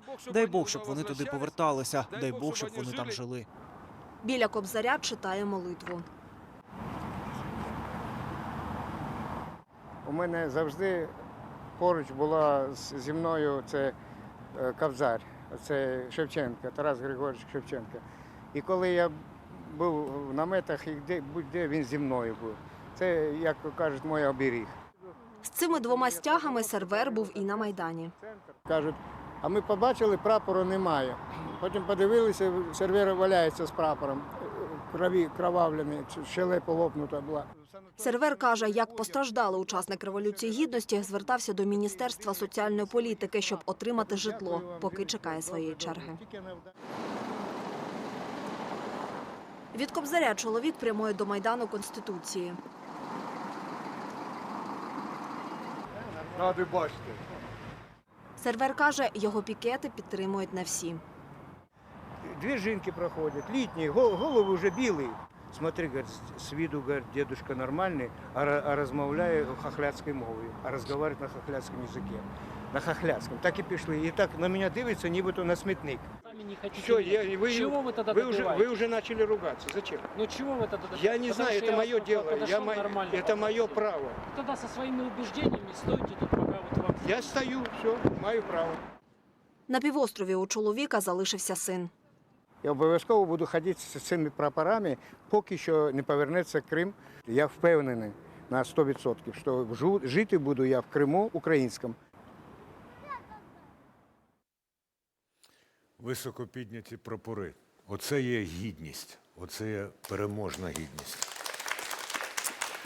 А щоправда, тут завжди залишається невеличка суперечність, невеличка нез'ясованість. Я, каже кримський татарин, буду жити в Криму українському, але цей український Крим має бути принаймні одночасно ще й кримсько-татарським.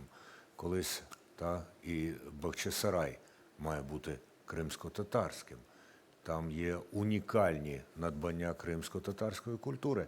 І я думаю, що колись ми почуємо назву Акмезджит замість назви Сімферополь і інше, і буде більше лунати кримсько-татарська мова. І ми, принаймні, не будемо замислюватися над тим, а що означає слово «ватан», а що означає слово «херем», а що означає слово «мілет». Це всі слова, значення яких ми маємо розуміти так само гостро, як розуміє оцей сервер Абібулаєв, як розуміють багато-багато інших людей кримсько-татарських, ну і не тільки кримсько-татарської національності. Хто там у нас ще на Так, зв'язку? і у нас зв'язок вже з Криму, Едем Дудаков з Бахчисараю, кримсько-татарський Бачите, активіст. якраз Доброго про Бахчисарай, вечора. мова пішла. Едемога, саме від вас ми дізнавалися, що відбувається в Бахчисараї щодо ханського палацу. Скажіть, будь ласка, за 6 років, як він змінився, що зараз там робиться, хто там? Ну, что я вам скажу? За 4 года так называемых реставрационных работ до настоящего времени нету комплексной государственной экспертизы объекта. Я знаю, что у подрядчика есть очень сложности большие с этим, именно в связи с тем, что они натворили большой ханской мечети. Я уже не раз выступал и говорил о том, что на Большой ханской мечети утрачены очень много элементов культурного наследия. Это черепица ручной работы, это росписи Омера, это вообще уничтожение, так сказать, крыши как таковой. Сейчас то, что мы видим, оно сошло для какого-нибудь сельского клуба, но не для памятника культуры, памятника национального значения, во всяком случае, для крымских татар. Я знаю, что до сих пор Украина, несмотря на то, что вот я ездил несколько раз и призывал Министерство культуры Украины, чтобы они наконец-то выполнили рекомендации экспертов и признали Бахчисарайский дворец объектом культурного наследия Украины.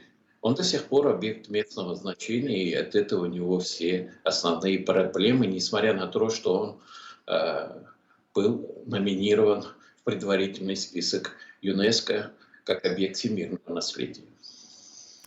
Демога, наскільки відомо, торік мали приїхати представники ЮНЕСКО до окупованого Криму. А чи вони доїхали? Яка зараз ситуація? Хто прибував від України? Ну, я могу сказать, что ЮНЕСКО выразила всего лишь пока озабоченность. Я не знаю, будет ли какой-нибудь результат от этого. Но я знаю, что Россия в последнее время приняла очень много законодательных актов, в которых они утверждают, ну, опять вернулись к советской действительности, о том, что местные законы имеют приоритет над международными правовими нормативними законами. Едем Дудаков, дякуємо вам за те, що приєдналися до нашого спецпроекту «Суспільне» до 6-ї річниці Дня Кримського спротиву російської окупації. Попереджають, що залишилося 6 хвилин у цій частині нашого ефіру. Ефір потім буде ще з 20:00, але там будуть уже інші ведучі, так? А інші гості, напевне, будуть. У мене є до вас всіх одне прохання. По 30 секунд продовжіть фразу «Я хочу, щоб Крим і Україна були разом, тому що…» Валентина Самар починає. Нагадаю, журналістка, Центр журналістських розслідувань. Андрію, я перепрошую, ну це така річ, яку не потрібно конструювати спеціальні фрази. Це річ, яка потрібна всім, і вона не дискутується, і не треба, тому що це має так бути. Війна закінчиться тоді, коли Крим повернеться, і це знають всі. Євгенія Горюнова, кримська політологиня, доцентка Таврійського національного університету. Тому що без Криму немає України, а відповідно без України немає Криму. Я сподіваюся, коли вся Україна це буде розуміти, повернення Криму відбудеться набагато швидше. Олена Мошенець, народна депутатка, фракція «Слуга народу». Тому що у нас спільні цінності, і ми одне ціле. Юсуф Курчкі, громадський, політичний і урядовий діяч. Я хочу, щоб ця тема, про яку ви сказали, була одною із обов'язкових, скажімо, тем, які вивчають або не вивчають, а пишуть якісь там твори в усіх загальноосвітніх школах.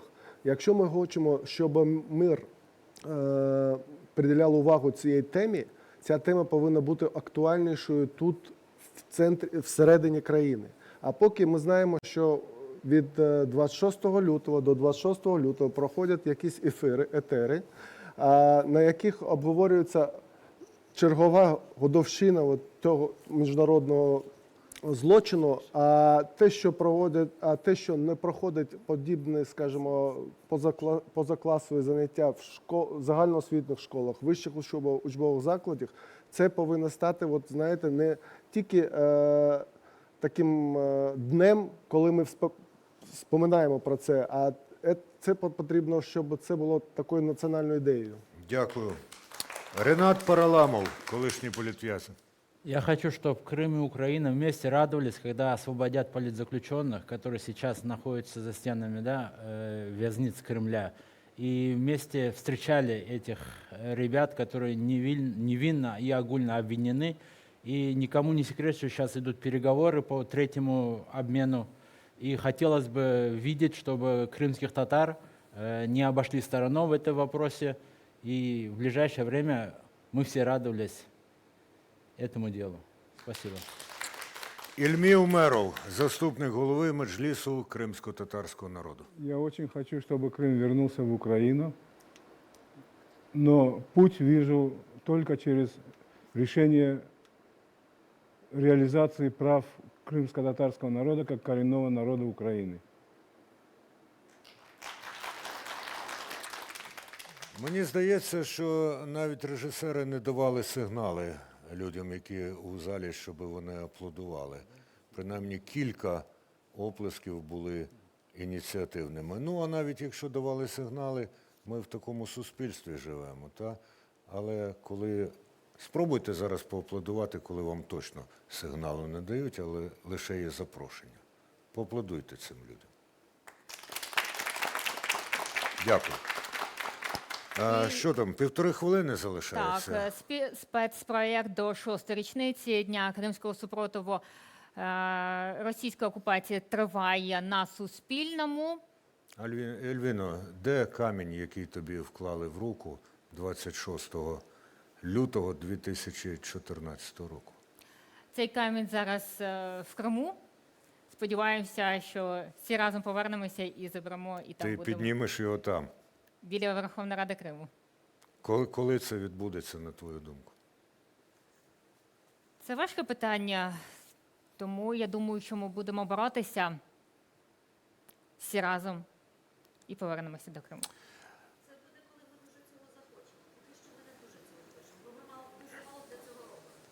Валентина Самар.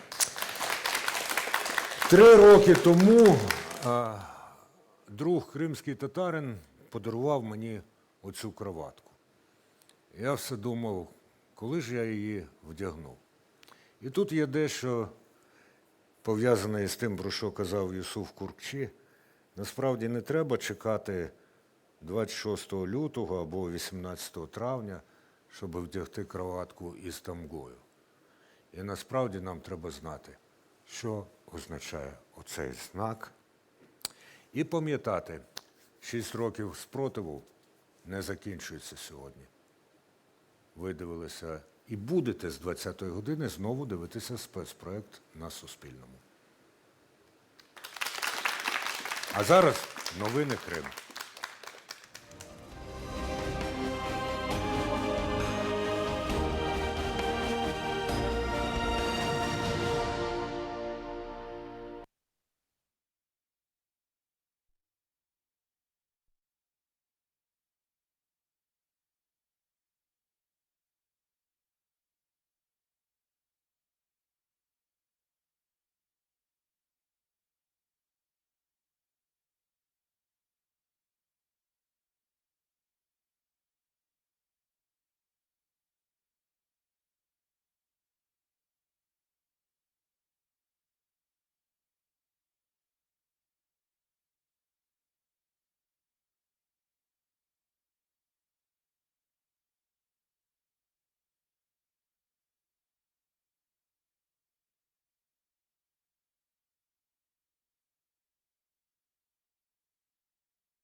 Хайрли Ахшамлар, Крим.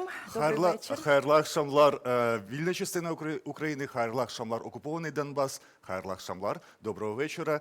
Ми продовжуємо наш спецпроект до 6-ї річниці кримського супротиву російській окупації. З нами в студії працює мій колега-журналіст Катерина Некреча, журналіст Крим Реалій. І мій колега Осман Пашаєв. Я хочу подякувати нашим попереднім колегам, які провели з вами 2 години. Це керівник громадського радіо Андрій Куликов та журналістка, ведуча телеканалу АТР Ельвіна Сейдбулаєва.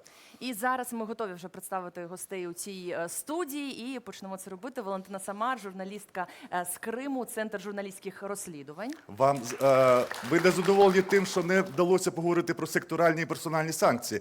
Кілька слів про це. Мілованова не було міністра економіки, ми його дуже чекали, тому кілька слів про це. Прямо зараз? Прямо зараз. Ну, добре.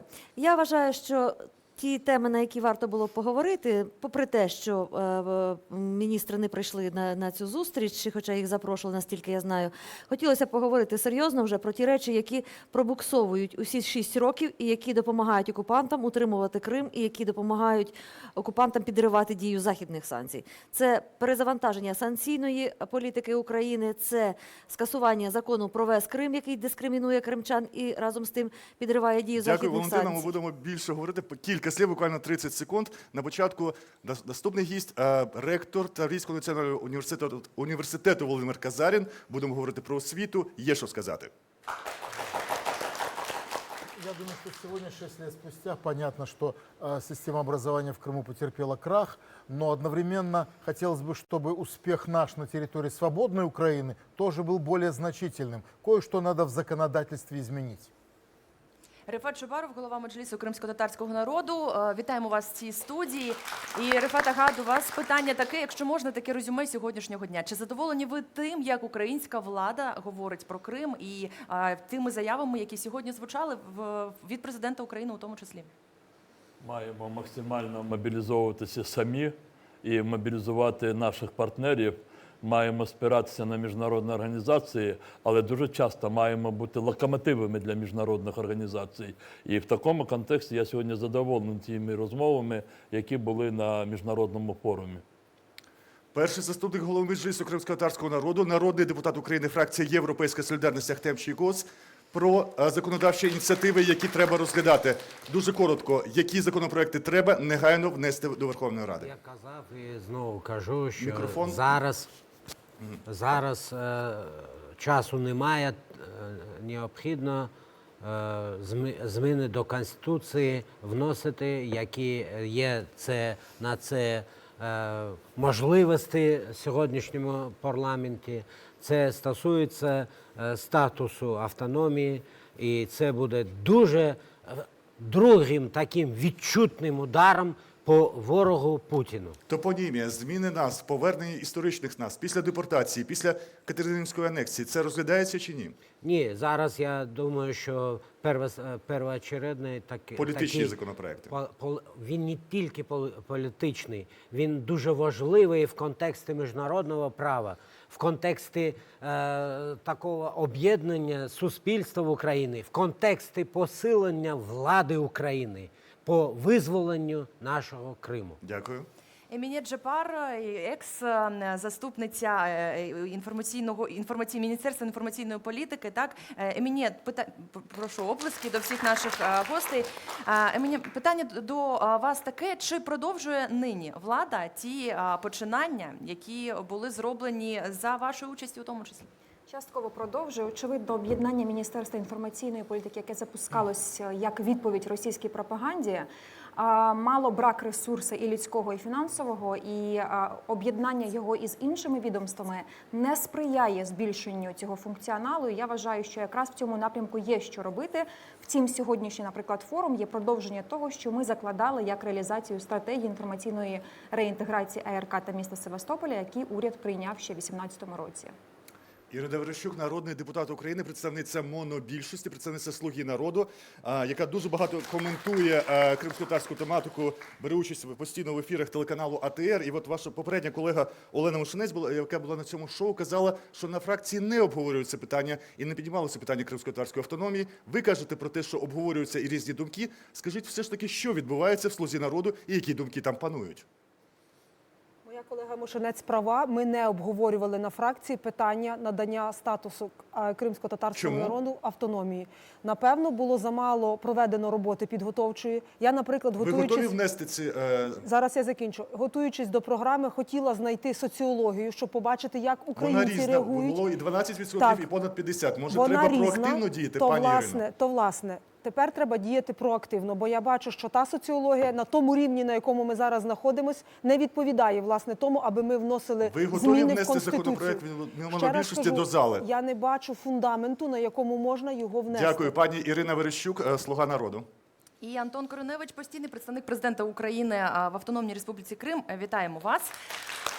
Пане Антоне, до вас питання, власне, таке. Коли вже на адмінкордоні перетину з окупованим Кримом, власне, будуть дійсно максимально створені умови для того, щоб кримчани комфортно себе почували, відновлювали документи, робили документи своїм дітям і таке інше? Ми постійно контролюємо це питання і спілкуємося з місцевою владою і з тими органами, які зараз відповідають за ці ЦНАПи на 2 КПВВ, на Каланчаку, на Чонгарі. Безумовно, ми чули і бачили, і спілкувалися з кримчанами щодо тих проблемних питань, які виникали.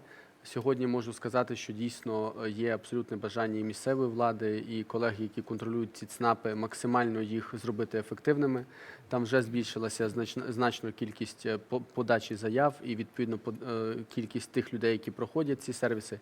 Я думаю, що це питання часу і що все буде гаразд.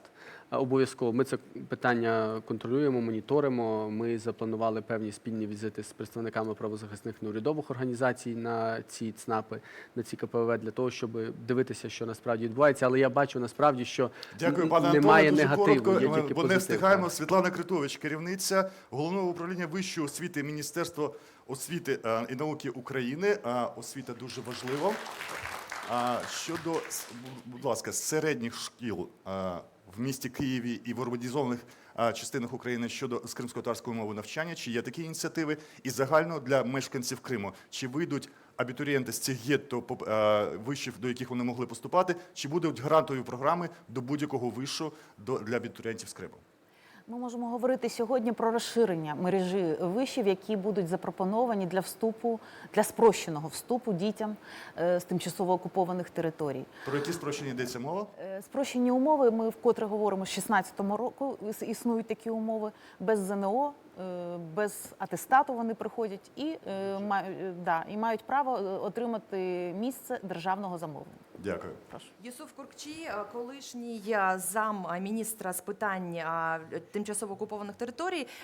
Вітаємо вас, Юсуфе, в цій студії. Питання таке, що за ці 6 років не було зроблено і категорично, на вашу думку, треба зробити для Криму, для того, щоб якось випередити, можливо, час, випередити те, що втрачено, і якось крок за кроком йти до деокупації півострова? По-перше, та політика, яка спрямована на встановлення територіальної цілісності, вона повинна бути преємственною. Не може бути так, що за зміною політичної влади в країні змінювався підхід до цих територій. І ефект буде, скажімо, від того, якщо кожна, скажімо, нова влада буде оцінювати те, що зроблено, для того, щоб продовжувати те, що потрібно зробити. Який відсоток є нині продовження Ну, того, відсоток, що робили ви? Якщо я назву будь-який відсоток, він не буде, скажімо, таким правильним, тому що те, що треба зробити, приведу один приклад. За той час окупації російська машина законодавча, вона прийняла більш ніж 3,5 тисячі нормативно-правових актів, то, що стосується безпосередньо окупованої території Крим. Якщо ми скажемо про, скажімо, наші досягнення в цьому плані по тимчасово окупованій території Криму, то цих законодавчих актів набереться не більше 10. Але є ініціативи, які продовжує нинішня влада? Я не знаю, наскільки ці ініціативи сьогодні є і вони розглядаються, але те, що ми бачимо, що наступає якесь розуміння того, що треба робити. Дякуємо. Панове, сьогодні на форум відкривав президент України Володимир Зеленський. Відкривав його Мустафа Джемілєв, Мустафа лідер Джемілєв, кримськотатарського але народу, був до присутній речі. і президент Зеленський. Чи, на вашу думку, чи є розуміння президентом взагалі кримської тематики досить глибоко? І ще важливо, що президент Зеленський сказав про те, що він підписує указ про День спротиву окупації Криму та Севастополя 26 лютого, що ця дата щорічно буде на державному рівні відзначатися. Тому ваші, будь ласка, репліки з того, що ви сьогодні почули. І Еміня Джапар бере слово. Напевно, як дотична людина до цього процесу скажу, що цей проєкт указ ми указу бачимо. президента був прийнятий ще в 2016 році Кабміном. На жаль, тоді Петро Порошенко не підписав цей день, хоча фактично ми всі, і не тільки кримчани, відзначали цей день як День опору російській окупації. Сьогодні, насправді, всі ми раділи від того, що президент Зеленський оголосив про те, що офіційно в календарі з'явиться такий день. Якщо коментувати його сьогодні промову, вона була яскравою, емоційною. Вона дійсно торкалася всіх глибин сердець кримчан, які перебували і дивились цей форум по той бік екранів.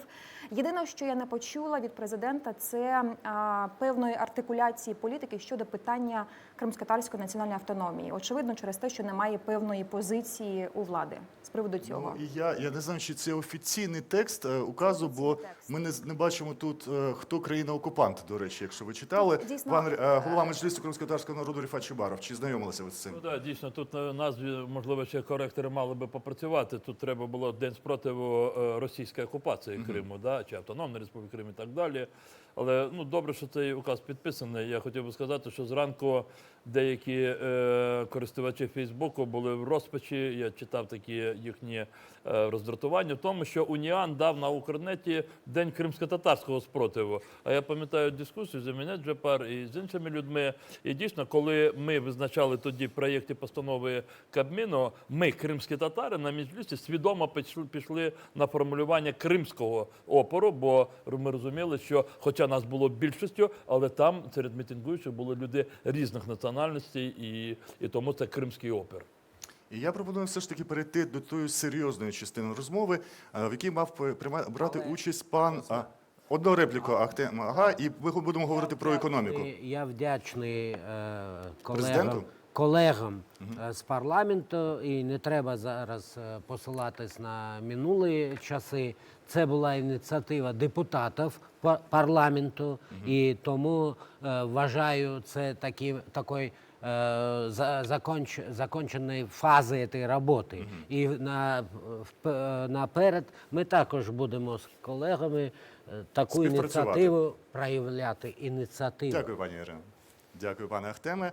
Щодо серйозних речей, це те, що стосується секторальних і персональних санкцій. Те, що мало б зробити зле життя окупанту. Ми чекали в цій студії на Тимофія Милованова, міністра економіки України. На жаль, з певних причин він тут не з'явився. І давайте говорити відверто про санкції. Давайте говорити про те, що навіть міжнародні корпорації, як Google і Apple, працюють в Криму, працюють, можливо, не монетизуються, але доступ до їхніх сервісів є. Працюють і ті компанії тих країн, які запровадили санкції, і Siemens, і багато, щонайменше 7 голландських компаній поставляли свою продукцію до Криму різним шляхом. Окрім того, працює весь бізнес, який хоче працювати. Валентина Самар, вам є що додати з цього приводу? Я б не хотіла забагато часу забирати, просто хочу звернути всіх до тих досліджень, і розслідувань журналістських, які робив наш центр, і останні аналітику, яку робив портал Black Sea News, і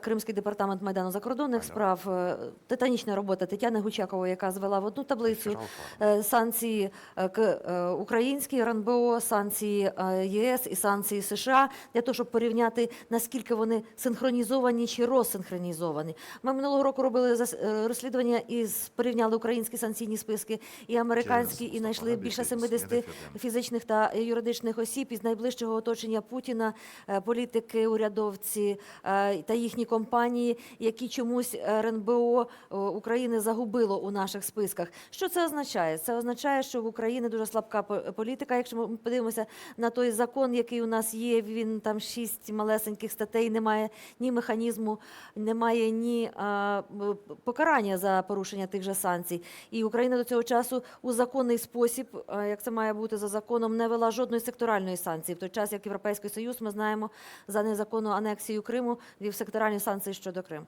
Що із цього всього виходить? З цього виходить, що Україна, прийнявши закон про ВС Крим у 2014 році, по суті дозволила українському бізнесу те, що забороняють західні санкції. Інвестувати в Крим, відкривати там бізнес.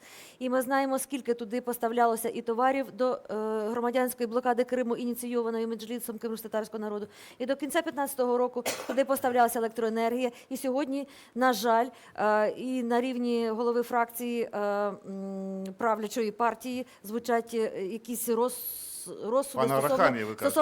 стосовно Давида Арахамія стосовно можливості подавати воду пана до Криму. постійного представника президента України в Криму Антона Кориневича і представницю монобільшості Ірини Верещук щодо неприєднання до європейських і американських санкцій. По-перше, не гармонізацію навіть в цих питаннях. І з водою, здається, поставлена крапка в цьому питанні чи не поставлена? Якщо дозволите, на ці два питання, я також репліку візьму, дозволю собі з приводу вашого попереднього питання. Щодо води. Ви могли і сьогодні читати також точку зору секретаря Ради національної безпеки, оборони України. В жодному кабінеті на серйозному рівні питання відновлення водопостачання не ставиться. Ми зі свого боку, як представництво президента в Автономній Республіці Крим, доносимо всім, чому це не можна робити. Ми не чули альтернативних точок зору. Тож всі інші питання я зараз не бачу сенсу обговорювати. Щодо неприєднання до санкцій, ми з пані Валентиною про це говорили не раз, це наша величезна проблема. І я думаю, це нам треба санкційна в цілому політика і відношення до санкцій, це те, що нам зараз ви це конкретніше домашня скажете, робота. чи говорили про це з президентом, а я пропоную подивитися матеріал наших колег з Кримреалії про воду. Якраз він підготовлений зараз на ваших екранах. Вот сколько просидел, этой поклевки не видел. Ладно, червячки вон живые. Здесь критический уровень идет. Видите, вот на паутине вот эта вот мерочка стоит. Да. По этой мерочке, они высчитывают, сколько объем воды. Да, это уже ниже критического уровня, да, если посмотреть. Критического уровня, да. Чоловіки часто тут рибалять на Сімферопольському водосховищі. Звідси беруть воду для столиці Криму. Через суху зиму воно дуже обміліло. Ну, это все результат сухой зимы. Снега нет, дождей нет. Все. Не будет нормальных дождей, не будет все. До леса там все было залито. Все это вот до сих пор. Вот. Через брак води підконтрольна Росії влада Сімферополя оголосила, що воду подаватимуть за графіком. Вранці і ввечері по кілька годин. Гаряча лише по вихідних. Мы находимся на пике маловодного года. И это самая острая проблема сейчас, на сегодняшний день, которая стоит, да? Потому что будет введено ограничение подачи воды. Хоча запасів води залишилось мало, місцева влада запевняє, що ситуація іще не критична. Поступление воды в водохранилище, конечно, недостаточное на этот период времени. За январь мы получили порядка 700 тысяч всего притоков с Симферопольского водохранилища. Згодом чиновники уточнили, що обмеження подачі води буде лише у разі крайньої необхідності. Якщо опадів не буде, то питної води для Сімферополя вистачить лише на 100 днів. Нам главное осадки. Очень важно. Надеемся, конечно, что будет снег, будут дожди и на Божью помощь. Російський комітет з водних ресурсів Криму запевняє, води поки вистачає. І надає таку статистику. Сімферопольське водосховище заповнене на 33%, Аянське – на 32%, а Партизанське – на 34%. От який воно має вигляд станом на початок лютого. А це вже Ізобільнинське водосховище, яке постачає воду до всієї Алушти та прилеглих до неї районів. Воно одне з найбільш наповнених у Криму зараз, але також напівпорожнє. Станом на кінець грудня минулого року наповненість водосховища склала 8600 метрів кубічних, при повному обсязі в 12800 кубометрів води. Ще восени голова бюджетного комітету Верховної Ради України пропонував Кабміну і адміністрації президента поповнити бюджет України кількома проектами. Один з них – продавати воду Криму. Вы хотели воду продавать куда? Ну, вот в Россию, допустим. Вот я как вариант смотрю, что есть такая история. В Крым, да. Речь шла о Крыме. Так в России чи в Крым? В Крым. Таку пропозицію ні у фракції, ні у партії не обговорювали, запевняє нас однопартієць Арістова, кримчанка Єлізавета Богуцька. Вона категорично проти такої ідеї. Ні в якому разі, ні за гроші, не безкоштовно, не як подарунок, ніяк не можна. Тому що єдиний важіль впливу, який в нас залишився в стосунках між окупованим Кримом і державою Україною, це є наразі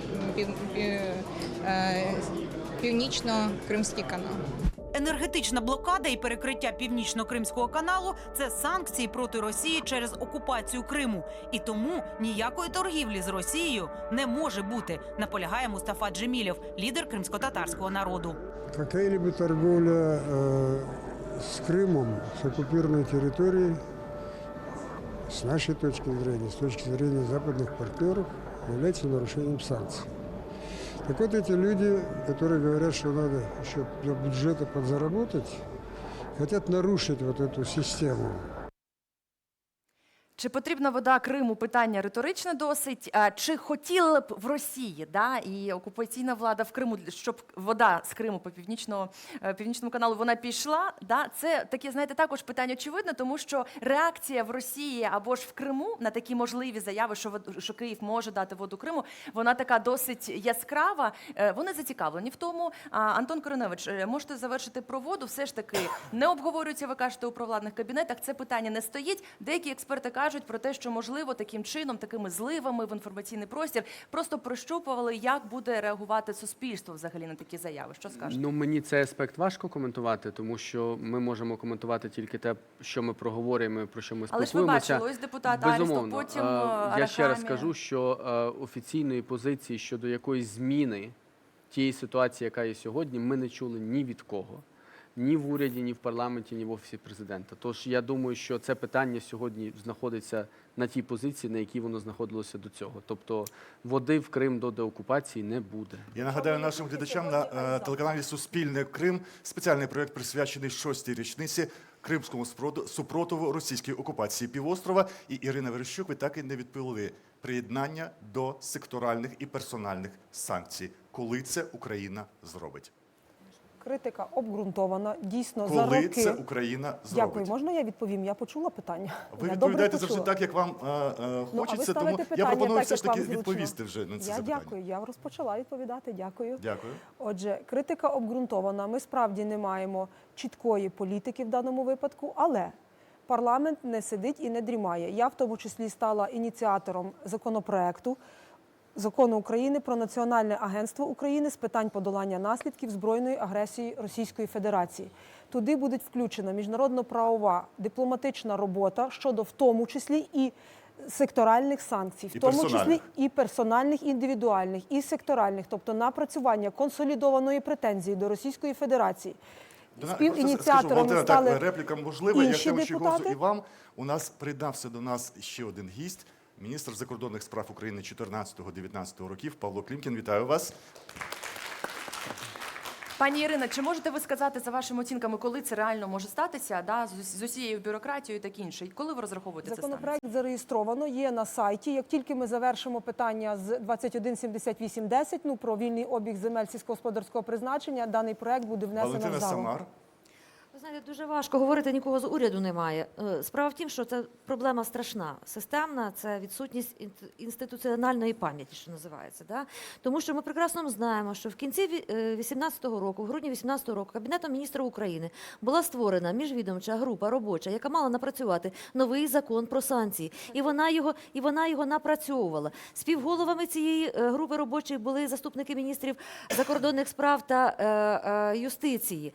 Наскільки я знаю, зараз Гончарук ще дав доручення, щоб туди приєдналося Міністерство економіки. Шкода, що немає Пані палацу. інституційна пам'ять зберігається, бо нині міністром закордонних Осман, справ дуже України. важко, можна договорити? Так. Так, цікаво, можливо, ви дасте відповідь на питання. Так що робиться з цим законопроектом? Де він? Хто в роботі? Ви будете починати з нуля, чи ви візьмете ті напрацювання, які вже є? Хто цим займається, хто драйвер цього процесу? Дякую. Інституційна пам'ять є, міжвідомча група працює, я беру участь також в цій міжвідомчій групі і нормально рухаємося в даному напрямку. Я не знаю, власне, про закон про санкції, на якому етапі, я знаю про Національне агентство України з питань подолання наслідків збройної агресії Російської Федерації. У мене є питання до Павла Клімкіна, який щойно долучився до нас. Скажіть, на зустрічах з міжнародними партнерами, коли ви були міністром і нині, чи не виникає питання у них, а чому, власне, Україна не робить ті санкції, не робить ті списки так активно, хоча б так, як це робить Європейський Союз чи США? За столом ні, але з політиками і з журналістами виникає постійно. Насправді рішення дуже просте. Що таке санкції? Це питання національної безпеки. Якщо це питання національної безпеки, то, на мою думку, цим має займатися РНБО. Це питання не було вирішено ані в попередній реальності, оскільки не було бажання перемістити фокус цього в РНБО і займатися з одним центром. Як зараз робляться санкції? СБУ робить свою частину, Національний банк свою частину, відповідно, міністерство свою частину. Ви бачили, щоб так робили в Сполучених Штатах? Там є механізм, який чітко працює. От у нас має бути один фокус. А хто не хотів? Насправді пропозиції, вони є як закону, вони напрацьовані, були дуже складні дискусії. Національною безпекою мають займатися ті, хто відповідає за національну безпеку. І це дуже важливо, ми можемо обговорювати секторальні санкції. Ну от умовно, санкції накладаються Сполученими Штатами на «Газпром», а у нас є відома транзитна угода. Питання. Але стосовно персональних санкцій, за визначенням ніяких проблем не може бути. Це просто. Це питання навіть не політичної волі, це питання механізму і просування. Чому це не було зроблено, коли ви були міністром? Чи говорили ви про це колегам вашим, чи передавали цю інформацію, що треба робити саме так, чи ділилися? Та санкції всі внесені, але частково приєднані були, але не остання ітерація. В цьому є реальна проблема. Ви сказали, що хтось не хотів так зробити. Ні, слухайте, от знову я кажу. Фокус полягає в тому, що має бути одна інституція, яка відповідає за впровадження санкцій і прийняття політичних рішень.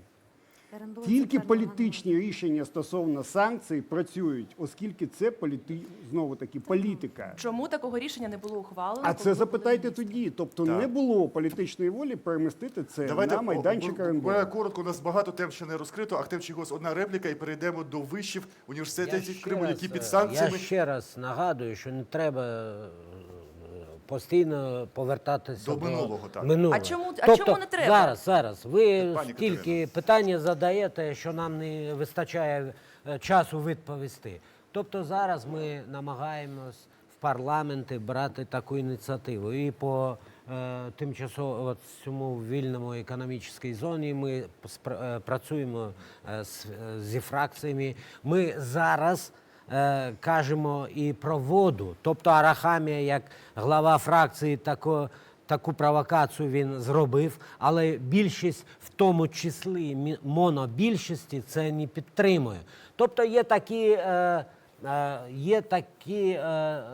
на мій погляд, червоні лінії, які ніхто не має права перейти. Але зараз ми знаємо, що Кабмін виходить з ініціативою, з такою, в якою на запрет на приватизацію цього питання там немає. У нас 8 хвилин зараз до випуску новин. У нас ціла тема освіта не розкрита. А насправді найбільше страждають від існуючих санкцій університети, які працювали в Криму багато років. Їхні дипломи ніким не визнаються ані в Російській Федерації, ані в материковій вільній Україні. І це питання, яке треба вирішувати. Фактично, молодь треба виштовхувати з Криму, щоб вона вчилася або в материковій вільній Україні, або їхала до Росії і зросійщувалася там, або отримувала гранти. І в мене питання тут до Володимира Казаріна. Йому багато що є сказати, багато що є робити. Пане Володимире, вам слово. Очень красноречив простой пример. С оккупированной территории Донбасса на свободную территорию Украины перемещено 17 университетов. То есть 100% всех университетов, которые там были в украинское время. С территории Крыма на территории Украины, не был по приказу перемещен ни один университет. Вы скажете, а Таврический? Таврический университет тоже не дождался приказа, и мы стали решать этот вопрос через народных депутатов, когда они обратились к Порошенко, это Чубаров, это Джемилев, это Куницын, это Денисова и другие. То есть по Крыму приказа о перемещении вузов не было. Мы не единственный университет Крыма. Всего там 25 высших учебных заведений. Среди них такие прославленные, как Крымский медицинский, Крымский аграрный, Севастопольский национальный ядерный университет, Севастопольский национальный технический университет и ряд других. Они так и не дождались этой помощи. Все наши попытки помочь им закончились тем, что министерство 1 февраля 2017 года издало указ об аннулировании лицензий всех украинских вузов в Крыму. Пане Володимире, хочеться трошки про майбутнє. У вас є ініціативи, як стимулювати вивчення кримськотатарської мови і літератури на ваших факультетах. Розкажіть про цю ініціативу, будь ласка, А можна я трошки ще додам? більше. Я перепрошую, то сьогодні буквально на форумі мала можливість поставити таке питання Володимиру Бородянському, нинішньому міністру культури, молоді та спорту. І він сказав про те, що зараз буде відбуватися запуск онлайн-курсів української мови та кримськотатарської мови, наприклад, що є якісь освітні ініціативи в тому числі. І ще дуже коротко скажу, що пробували ми кореспондентів відправляти в якісь навчальні заклади в Сімферополі, наприклад. І звісно, що немає вільної ситуації, щоб всі студенти говорили відверто, але з тими, з ким вдалося поспілкуватися, вони говорили або в Криму лишаться, або в Росію поїдуть. Дуже мало ми зустріли тих, тобто фактично не зустріли, хто хоче вчитися в Європі чи на материкову Україну, І якраз наприклад, Володимир виїжджати. Казарін має ініціативу одночасно і стимулювання кримськотатарської мови, і з другого курсу тим, хто відмінно її скласть. Що буде пропонуватися? Если вы спрашивать будете об этом детей в Крыму, то они скажут вам, защищая себя, что они хотят ехать в Россию или учиться в Украине. Они знают, чем заканчиваются разговоры, когда они говорят, что они собираются в Украину. Да, це Там об этом 100%. спрашивать Це не не надо. соціологія, це Что правда. касается стимулирования, я убежден, что именно наш университет сегодня является центром подготовки специалистов по крымско-татарскому языку и литературе и по тюркологии в широком смысле. Наборы на эти отделения об этом говорят. И мы говорим нашим крымско-татарским студентам в Крыму: переезжайте учиться к нам. Мы дадим вам 2 диплома по окончанию. Отделение крымско-татарский язык и литература. И хотите право, хотите экономика, хотите менеджмент, хотите история. В результате вы будете специалистом и по одному, и по другому направлению. Пані Світлана, чи є можливість вивчати кримськотатарську мову в школах і університетах по іншій частині України і таким самим чином стимулювати українців до вивчення кримськотатарської мови? Насправді є ще в декількох університетах. А я хотіла б додати, що одним з стимулом того, щоб діти приїхали сюди і навчались в Україну, є те, що дійсно ми про те, що ви говорили, дипломи не визнаються ніде.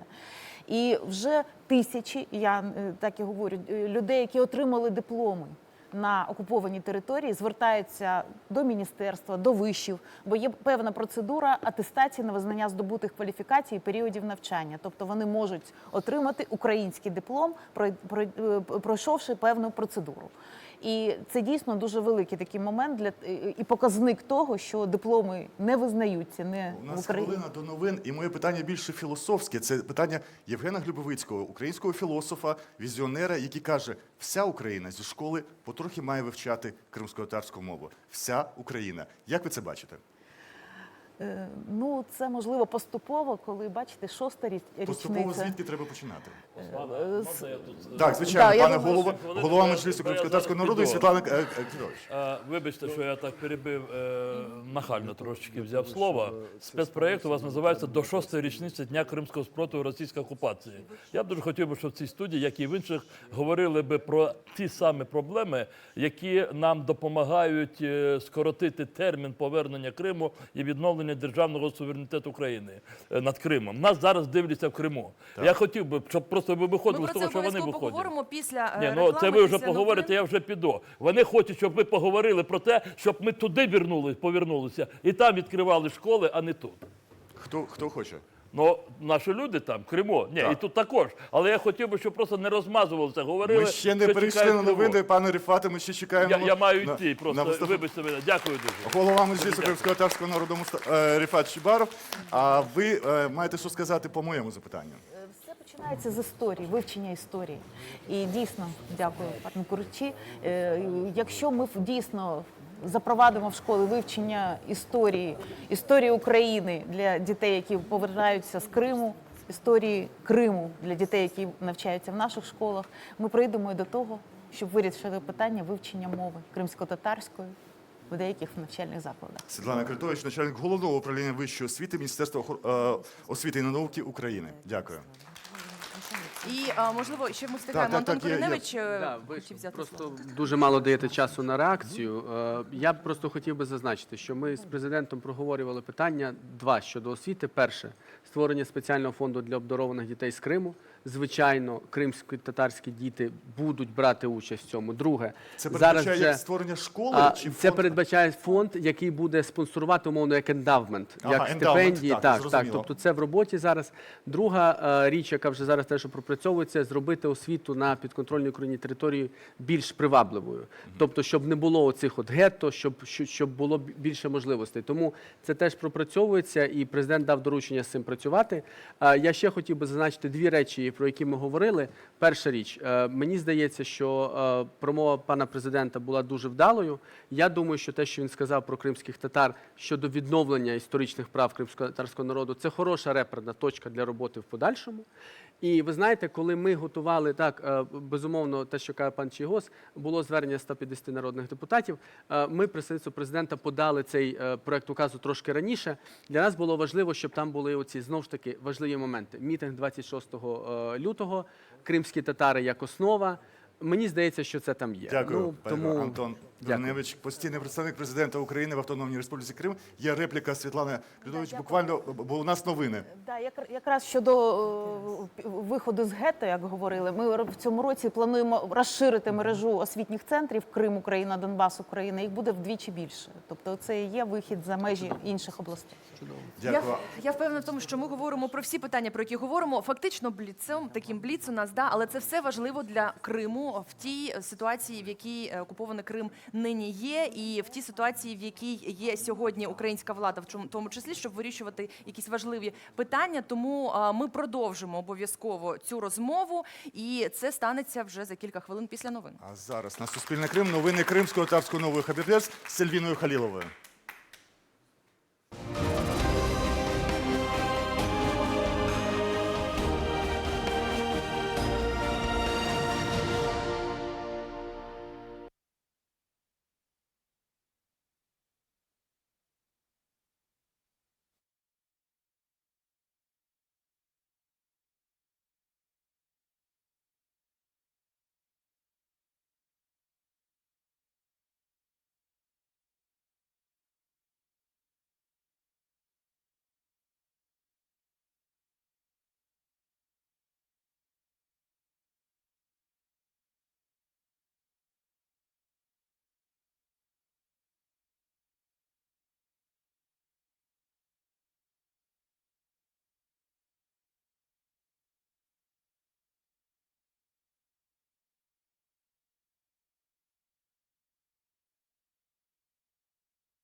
Нацпроект до 6-ї річниці кримського спротиву російській окупації. В студії Катерина Некреча, мій колега Осман Пашаєв. І це така завершальна частина цього спецефіру сьогодні. І до неї доєдналася заступниця постійного представника президента України в Автономній Республіці Крим Таміла Ташева. Хайрлах Шамла.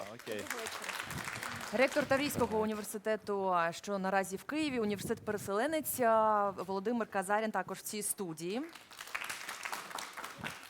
Міністр закордонних справ України 14-19 років Павло Климкін.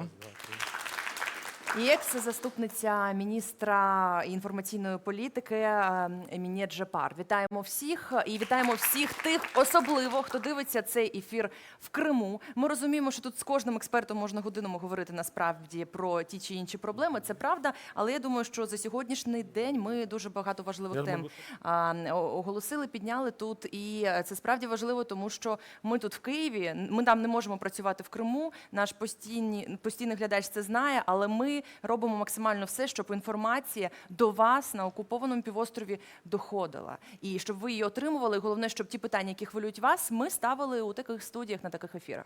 Навіть Катерині здалося, що трошки, можливо, емоційно я ставив питання до «Слуг народу». Ні, насправді це були звичайні запитання до монобільшості. І, можливо, треба сказати, що інституційна пам'ять в цій країні зберігається. І про це може дуже добре сказати Павло Климкін, бо сьогоднішній міністр закордонних справ був саме в тому уряді, був послом України в натівських структурах. І про інституційну пам'ять трошки хочу, щоб розказали ви. Щоб Крим чув, що Україна йде тим шляхом, який був обраний 14 року. І що важливо, що ми вже те суспільство, і у нас вже така держава, що ми трошки вчимося дійсно продовжувати якісь хороші ініціативи, які показали себе, які працюють. От знову ж таки, наскільки відсотків це є, на вашу думку, чи є все ж таки це? Да? У відсотках. Приблизно, чи є такі приклади? 73. Мені здається, що вони є, а у вас може інша думка. Фраза про трошки навчаємось мене лякає, але тим не менше. Вона така в хорошому сенсі лякає. Дивіться, ми маємо бути в цій дискусії чесними з самими собою. От те, про що тут казав Ахтем, всі. Немає якогось такого магістрального, мрійного шляху, коли Україна стане потужною, квітучою, і тоді всі просто повернуть в Україну. Оця мрія, вона сама по собі просто не працює. Подивіться, Абхазія, як там живуть люди, і Грузія, і як вони просунулись. Тому ми маємо зробити для Росії... Давайте скажемо, Грузія покращує, Абхазія погано. Так ми маємо? Це м'яко кажучи, насправді. Абхазія – це взагалі чорна дірка. Але насправді ми маємо зробити окупований Крим для Росії не просто непідйомним. Цього недостатньо. Вони просто не будуть зважувати на це. Подивіться останні опитування в Росії. 77% взагалі не читали поправок до Конституції, але 65% підуть голосувати. Це так, як воно є. Тому ми маємо зробити окупований Крим великою проблемою для Росії. І це єдиний реальний шлях. Може, я там запізнився, але цього тут насправді не прозвучало. І справа не тільки в воді. Справа в тому, що ми маємо допомагати достукатись до всіх там, щоб вони зрозуміли, по-перше, у них тут є допомога, а по-друге, що не можна терпіти те, що там відбувається. І Росія буде зважати на ситуацію в Криму тільки, якщо люди там в Криму будуть протестувати, і це побачать і в Росії, і в світі. Добре, дуже дякую, пане Павле. Тамілі Ташевої хочу і Еміне Джапар. Вони дуже мало говорили, але давайте все ж таки згадувати, дивитися на інформацію Мустафи Джемілєва, яку казав він після так званого референдуму 2014 року, що за його даними явка була не більше третини. Да? І те, що відбулося на місцевих виборах, так званих в Криму 2019 року, коли після 33% вони перестали давати явку. Це свідчить про те, що... Немає ніяких виборів, але це свідчить принаймні про те, що більшість мешканців Криму, незважаючи на національність, не сприймає те, що відбувається. Таміла Ташева і Еміне Джапар, будь ласка. Ви хочете, щоб я, власне, це прокоментувала? Можливо, у вас більше інформації з цього приводу? В нас є інформація, яку ми маємо від правозахисних організацій, які все ж таки ще досі мають певний, принаймні, доступ, бо ми всі знаємо, що жодна міжнародна місія не має доступу на територію півострову. Звісно, що ми аналізуємо відкриті джерела інформації, ту інформацію, яку нам передають компетентні державні органи влади. Дійсно, явки на так званих виборах, які б вони не були на території півострову, вона є низькою. низькою, тому що люди, які живуть на території півострову, вони не відчувають цю владу все ж таки своєю. І дуже важливо, і сьогодні кілька разів це на форумі прозвучала фраза про те, що ментально все ж таки люди, які живуть на території Кримського півострову і жили до 2014 року, вони є іншими. І цих людей, яких завозять з території Російської Федерації, це близько 300 тисяч людей, вони зовсім по-іншому мислять. Я запрошую в нашу студію ще двоє гостей, просто заходьте. Де вони? Ескендер Баріїв, я бачу, вітаємо в студії, член Меджлісу кримськотатарського народу, голова Кримськотатарського ресурсного і центру. Арсен Жумаділов, керівник апарату Меджлісу кримськотатарського народу. Ми теж його чекаємо в Устаді. Я ще коротку тезу, Павло, про те, що ви сказали. Один з таких показових випадків – це історія з кримським бізнесменом Олегом Зубковим, котрий у 2014 році підтримував Росію в Криму і роками вже страждає від тієї ж Росії в Криму. І насправді, коли сталося так, що його арештували на тиждень, у нас тут був на Радіо Крим Реалії ефір, щоб ви розуміли, годину нам телефонували здебільшого з сусідньої Росії для того, щоб просто висказати, як це можливо, він таку справу робить, що це в Криму там відбувається і таке інше. Ось це той момент, коли, можливо, росіяни трошки більше вже розуміють про те, що відбувається в Крим окупованому забрали Криму. станом на сьогодні, не тільки у нас. Крим забрали у кримчан. У них немає. Це є десант з Росії, який зараз керує бізнесово, з точки зору силових структур. І коли люди більш активно почнуть, я не закликаю нікого до тероризму, але більш активно розуміти, що ніколи це до них не повернеться, а це прийде з цим десантом, от тоді буде інша логіка. Ім'я Чупар, буквально хвилину. Тут, напевно, не тільки про Крим. Дивіться, Росія – це країна-терорист.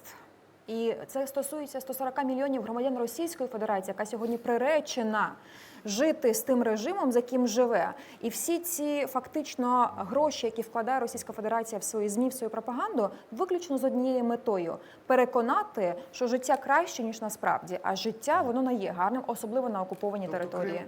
І у росіян забрали Крим, насправді. І в справжніх росіян теж забрали Крим. Ескендер Баріїв. А де вони справжні росіяни, Османе? Громадяни, які за громадянськими вчинками, можливо, живуть.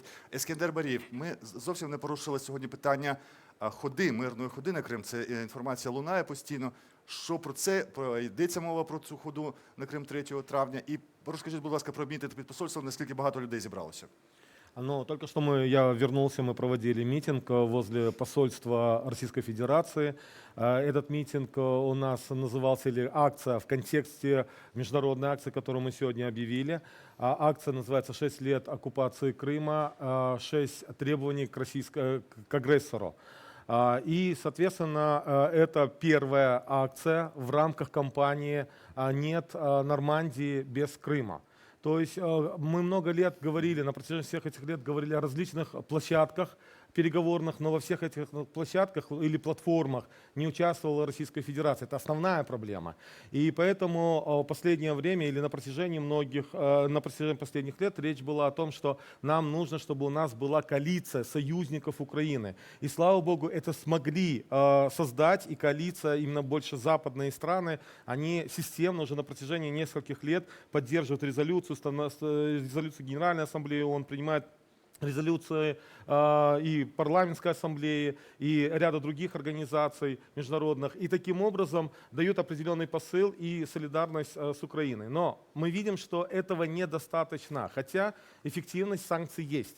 Сьогодні... Дякую, Ескендер. У нас хвилина буквально. І Арсен Жумаділов, який чекає тільки що він з'явився в нашій студії. Арсена, буквально хвилину, бо починаються новини. І якщо можна, про марш 3 травня, чи буде він, тому що окупаційна влада в Криму чекає, як там вже заявили, на українців, кримських татар, які будуть іти на окупований Крим таким чином цим маршем, чи буде він дійсно, і чи правильна ця дія така от зі сторони Меджлісу? Да, будь ласка. Дякую, Смак. Вопрос ко мне? Ні, до Арсена Давайте я це питання, якщо ви не проти, все ж таки я переадресую Ескендерові, тому що це ініціює Меджліс. Я теж хотів би почути більше деталей щодо цього маршу. Чи ви підете маршом, наприклад, цим?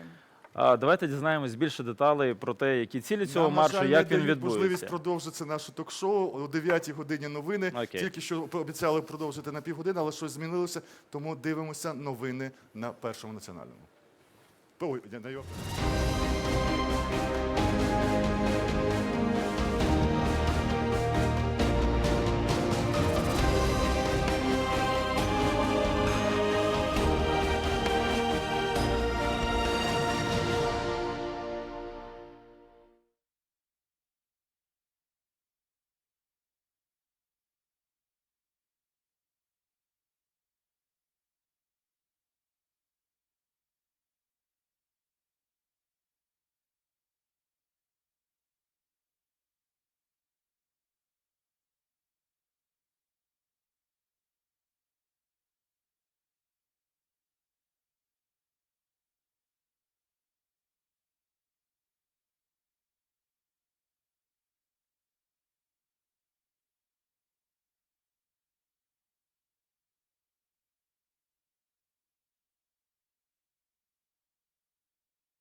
Якщо.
Хайырлы акшамлар Крым, хайырлы акшамлар Хыта Украина, хайырлы акшамлар Ишгаль Олда, Олган, Донбасс. Доброго вечора, Крим і материкова Україна. Доброго вечора, окупований Донбас.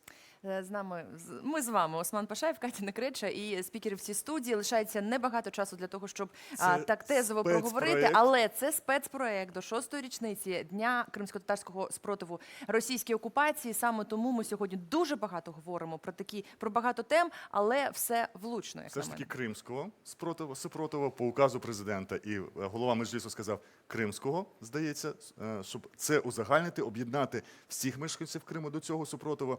І на підсумовуючій частині цього спецпроєкту у нас беруть участь Арсен Жумаділов, керівник апарату Меджлісу кримсько-татарського народу 15-16 років, директор Центру стратегічних досліджень.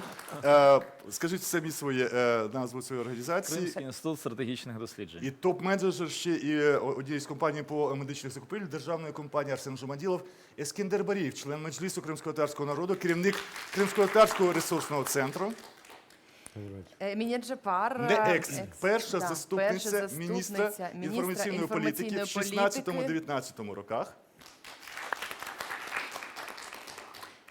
Таміла Ташева, заступниця постійного представника президента України в Автономній Республіці Крим. І до нашої завершальної студії приєднався адвокат Анатолій Башловка, який дуже добре знається на темах і Криму, окупованого Криму, і окупованого Донбасу. І в підсумовуючій частині, панове, я хочу запитати. Мало розмови йде про такі законопроекти, як про відповідальність, про перехідний період. Чи треба ухвалювати ці закони швидко, щоб швидко потім йти, не поспішаючи до процесу деокупації? Сьогодні треба зрозуміти одну просту річ, що парламент повинен бути готовий приймати ті закони, які можуть бути чітко імплантовані в Конституцію.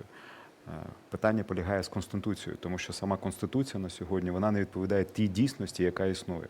Те питання, яке існує в Конституції на момент її прийняття, коли була диспозиція про Автономну Республіку Крим, яка фактично відповідала унітарності держави, треба це спочатку привести в порядок. І тоді можна казати про наступні дії, які могли б удосконалити або гармонізувати Конституцію України. Тому якщо ми вже намагаємося зробити, повернути Крим і повернути той народ, який повинен там бути, і це його земля, народ не може бути без землі, то треба зробити аудит тих законодавчих актів Конституції, і тоді вже можна казати про те, що робити. Ми можемо знов скоро зробити якісь закони, або якісь нормативні документи, або акти, які все одно будуть вступати не те, що протиріччя одне з одним, а з здоровим глуздом. І за роки незалежності цих законодавчих актів було вже дуже достатньо зроблено. І, в принципі... Дякую, пане Анатолію. У нас на прямому зв'язку Юлія Тищенко, експертка, яка дуже добре знається на темі Криму, на темі відновлення кримсько-татарської національної автономії. Пані Юлія, доброго вечора. Добрий вечір, студія. Добрий вечір, Осман, Катя. Юля, чи почули ви на форумі те, що хотіли почути, як експерт?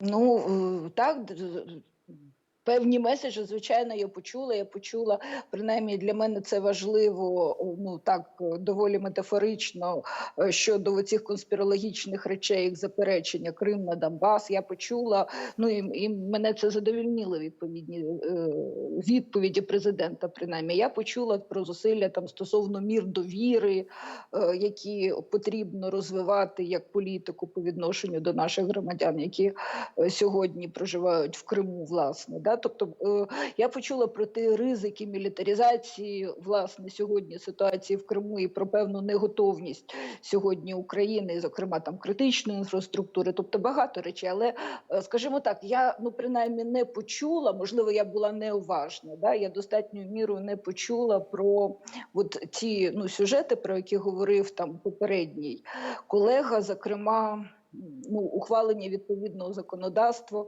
щодо відновлення, да, забезпечення прав кримських Ну, татар прав на... кримських, так, кримських татар. Ну, приміром, ну, я розумію ці дискусії там стосовно внесення змін до Конституції, вони не вчора і навіть не позавчора виникли, але за великим рахунком, навіть станом на зараз в чинній Конституції є 3 згадки про корінні народи. Що таке корінні народи, у нас не визначено в законодавстві. Відповідні законопроекти були напрацьовані, вони є, вони передані сьогодні різним суб'єктам владі, і мені здається, що ці теми потрібно, ну, як мінімум, актуалізувати. Дякую, Юлія Тищенко, експертка, яка дуже добре знається на теми Криму, тему кримськотатарської автономії, писала проєкт, в тому числі постанови 2014 року. Іскендер Барієв, буквально 1 хвилина. Ну, я считаю, что должна быть четко выстроена стратегия, и когда мы говорим, мы можем из года в год говорить о крымско-татарской национальной территориальной автономии, мы можем говорить о том, что нам что-то нужно сделать, и о переходном праве и так далее. Я считаю, что нужно поэтапно просто принимать те законы, которые сегодня можно принять. И, соответственно, один из таких законов, для того, чтобы урегулировать тот же вопрос, который затронула Юлия Тищенко, закон о коренных народах. Ведь закон о коренных народах, он подразумевает собой не просто один закон, это ведь изменения в ряде законов Украины. Это внесение изменений и в бюджетный кодекс, это внесение изменений в налоговый кодекс, это внесение изменений и в закон об объединении граждан и так далее. Вот давайте начнем с этого и четко определимся вообще на законодательном уровне, в правовом плане, кто такой коренной народ сегодня в Украине. Потому что у нас действительно есть постанова Верховной Рады, где крымские татары признаны коренным народом. У нас в Конституции действительно есть, что и коренные народы, и меньшинства. Но при всем том у нас нет правового урегулирования в этом вопросе. Поэтому я считаю, если мы хотим решить этот вопрос, давайте начнем с малого. С малого, где не нужно конституционное большинство, а как можно быстрее примем закон о коренных народах. И тогда будем двигаться реально. Дякую, це Іскендер Барієв, керівник Кримсько-татарського ресурсного центру, Таміла Ташева, заступниця постійного представника України, президента України в Криму. Вам хвилина. Президент, власне, сказав у своїй промові про історичну справедливість, відновлення цієї історичної справедливості по відношенню до кримських татар як корінного народу. І це питання, звісно, що, можливо, прозвучало не так артикульовано, але для нас, в нашому розумінні, це прийняття 3 проєктів законів, над якими зараз команда президента на чолі з постійним представництвом працює. Я погоджуюсь з тезою, яку озвучив Іскендер Барієв, щодо того, давайте рухатись малими кроками. Ми по них рухаємось. По вашому питанню, яке ви сказали перед тим, насправді дуже важливо працювати з питаннями воєнних злочинів і документування їх і законодавчого регулювання. Зараз на розгляді Верховній Раді є проект закону, який це питання урегулює. І, звісно, це питання перехідного правосуддя, яке в себе включає кілька основних блоків, в тому числі це відповідальність тих, хто вчиняв ці злочини, це право на правду, це реформування правоохоронної системи і це... Дуже важливо, що в цьому законопроекті було, от чому кажуть про відповідальність і перехідний період, щоб більшість, абсолютно більшість людей не боялися. Навіть ті, хто зробили помилки. Да? Ми кажемо, відділяємо Абсолютно помилки від злочинів. І ці меседжі ми маємо причетні... говорити вже зараз, так. Це дуже важливо. Не після процесу деокупації, а до цього. Тобто так. йти до цього одразу, тому що люди не розуміють, що їх буде чекати після звільнення півострова. І у нас буквально 2 хвилини до кінця ефіру. І дуже важливо, я перепрошую наших глядачів, які не знають кримсько-татарської мови. Я дуже попрошу Арсена Жумаділова і Еміне Джипар кримсько-татарської підсумувати сьогоднішній день і, можливо, зробити деякі меседжі, бо Мустафа Джемілєв, духовний лідер кримсько-татарського народу, перепросив і не зміг під'їхати на наш ефір. Ми його дуже чекали протягом цих 3 годин. Біз бүгін 6 ел ел олған шейлеріні қатырлаганда бір суалге жауап бермеміз керек. Біз о вақиялардан бізге келген суаллерге жауап бердік ме жоқ? Біз о стресстен да күчлі олдық ма, да зайыф олдық ма? Бүгін де бүгін. Якщо можна, я перекладу, це перекладається так, що ми маємо зрозуміти, чи ми стали міцнішими після того, що пережили 6 років тому. Це стосується всіх, хто пережив, хто бачив те, що відбувалося. Демек, біз 6 ел авел мәселе Қырымда кершектен де рус девлеттен оле женайчылыкны беклемедік, оле хайынлыкны беклемедік. Бүгін біз азырмызым йоқым кершектен де рус девлетке қаршы соңына қадар күрешмеге. О бірінші суал. Екінші суал. Біз 6 ел vel керчектенде информацион тарафындан Қырымны жойдық, біз бұны аңлаймыз. Бүгін де бүгін біз бізден келгені қадар япамызым yok mu Қырымны информацион тарафындан керчектенде ғайырдан қазанмаға. Егер біз çalışkan olsақ бюджетте, не үшін АТР'нің парасы yok, не үшін УАТВ'де Қырымдатар muariyeti kapandı, не үшін бізде başka teşebbüsler бюджетте yok. Bu açık sorular оларға cevap vermek gerekmez açık-açıktan. І коротко підсумую те, що ви сказали. Ve daha üçüncü mesele var. Ve üçüncü mesele, songi mesele. 6 yıl evvel Ukrayna'da, Ukrayna'nın kıtasında herkes gerçekten de şaştı. Vay Kırımlılar Ukrayna taraftarı ekenler deyip. Bizler Kırımlılar için bu bir şaşırtıcı bir şeydi. Can ağırtıcı bir şey gibi oldu. Can ağırtıcı bir şeydi. Çünkü biz dedik ya toxtanız siz 23 yıldır siz bizni öyle de anlamadınız Bir mı dakika biz yoksa? kaldı Arsen Bey. Emine Hanım'a lütfen söz verik. Bir dakika Emine Hanım sizin de netice... Nasıl bir kameraga? Qaysi kameraga siz mağa bakabilirsiniz, gösterirler. Ben aslında anama, babama, emcemlerge, alamlarga, bütün soysoplarga ve vatandaşlarıma öyle şeyler aytmağa isteyim ki hiçbir şey ebedi değil. Yani ben bilem ki sonsuz değil. Bilem ki kun-kunden Rusya tarafından bir hareketler yapıla ki bizim birbirimizden ve yani Ukrayna'nın ve Kırım'ın uzaklaştırmağa. Ama benim için bu memleket, bu devlet Ukrayna bu 6 yaşlı balacık gibi tek ayak üstüne durup da yavaş yavaş devam etti. Ve aslında biz bunda yani o Kırımtatarlar muayyen hareketler yapamız ki yeniden Çok sağ olun. Çok teşekkür ederim. beraber olmak Emine için. Hanım, Eskender Аға, Арсен Бей, Таміла Ташева. Дуже дякую Анатолію Башловці, який приєднався. Це був спецпроєкт на телеканалі Суспільне Крим. З вами працювала моя колега з Крим Реалії Катерина Креча. І мій колега з ЮА Крим Осман Пашаєв. Дякуємо всім за те, що були з нами.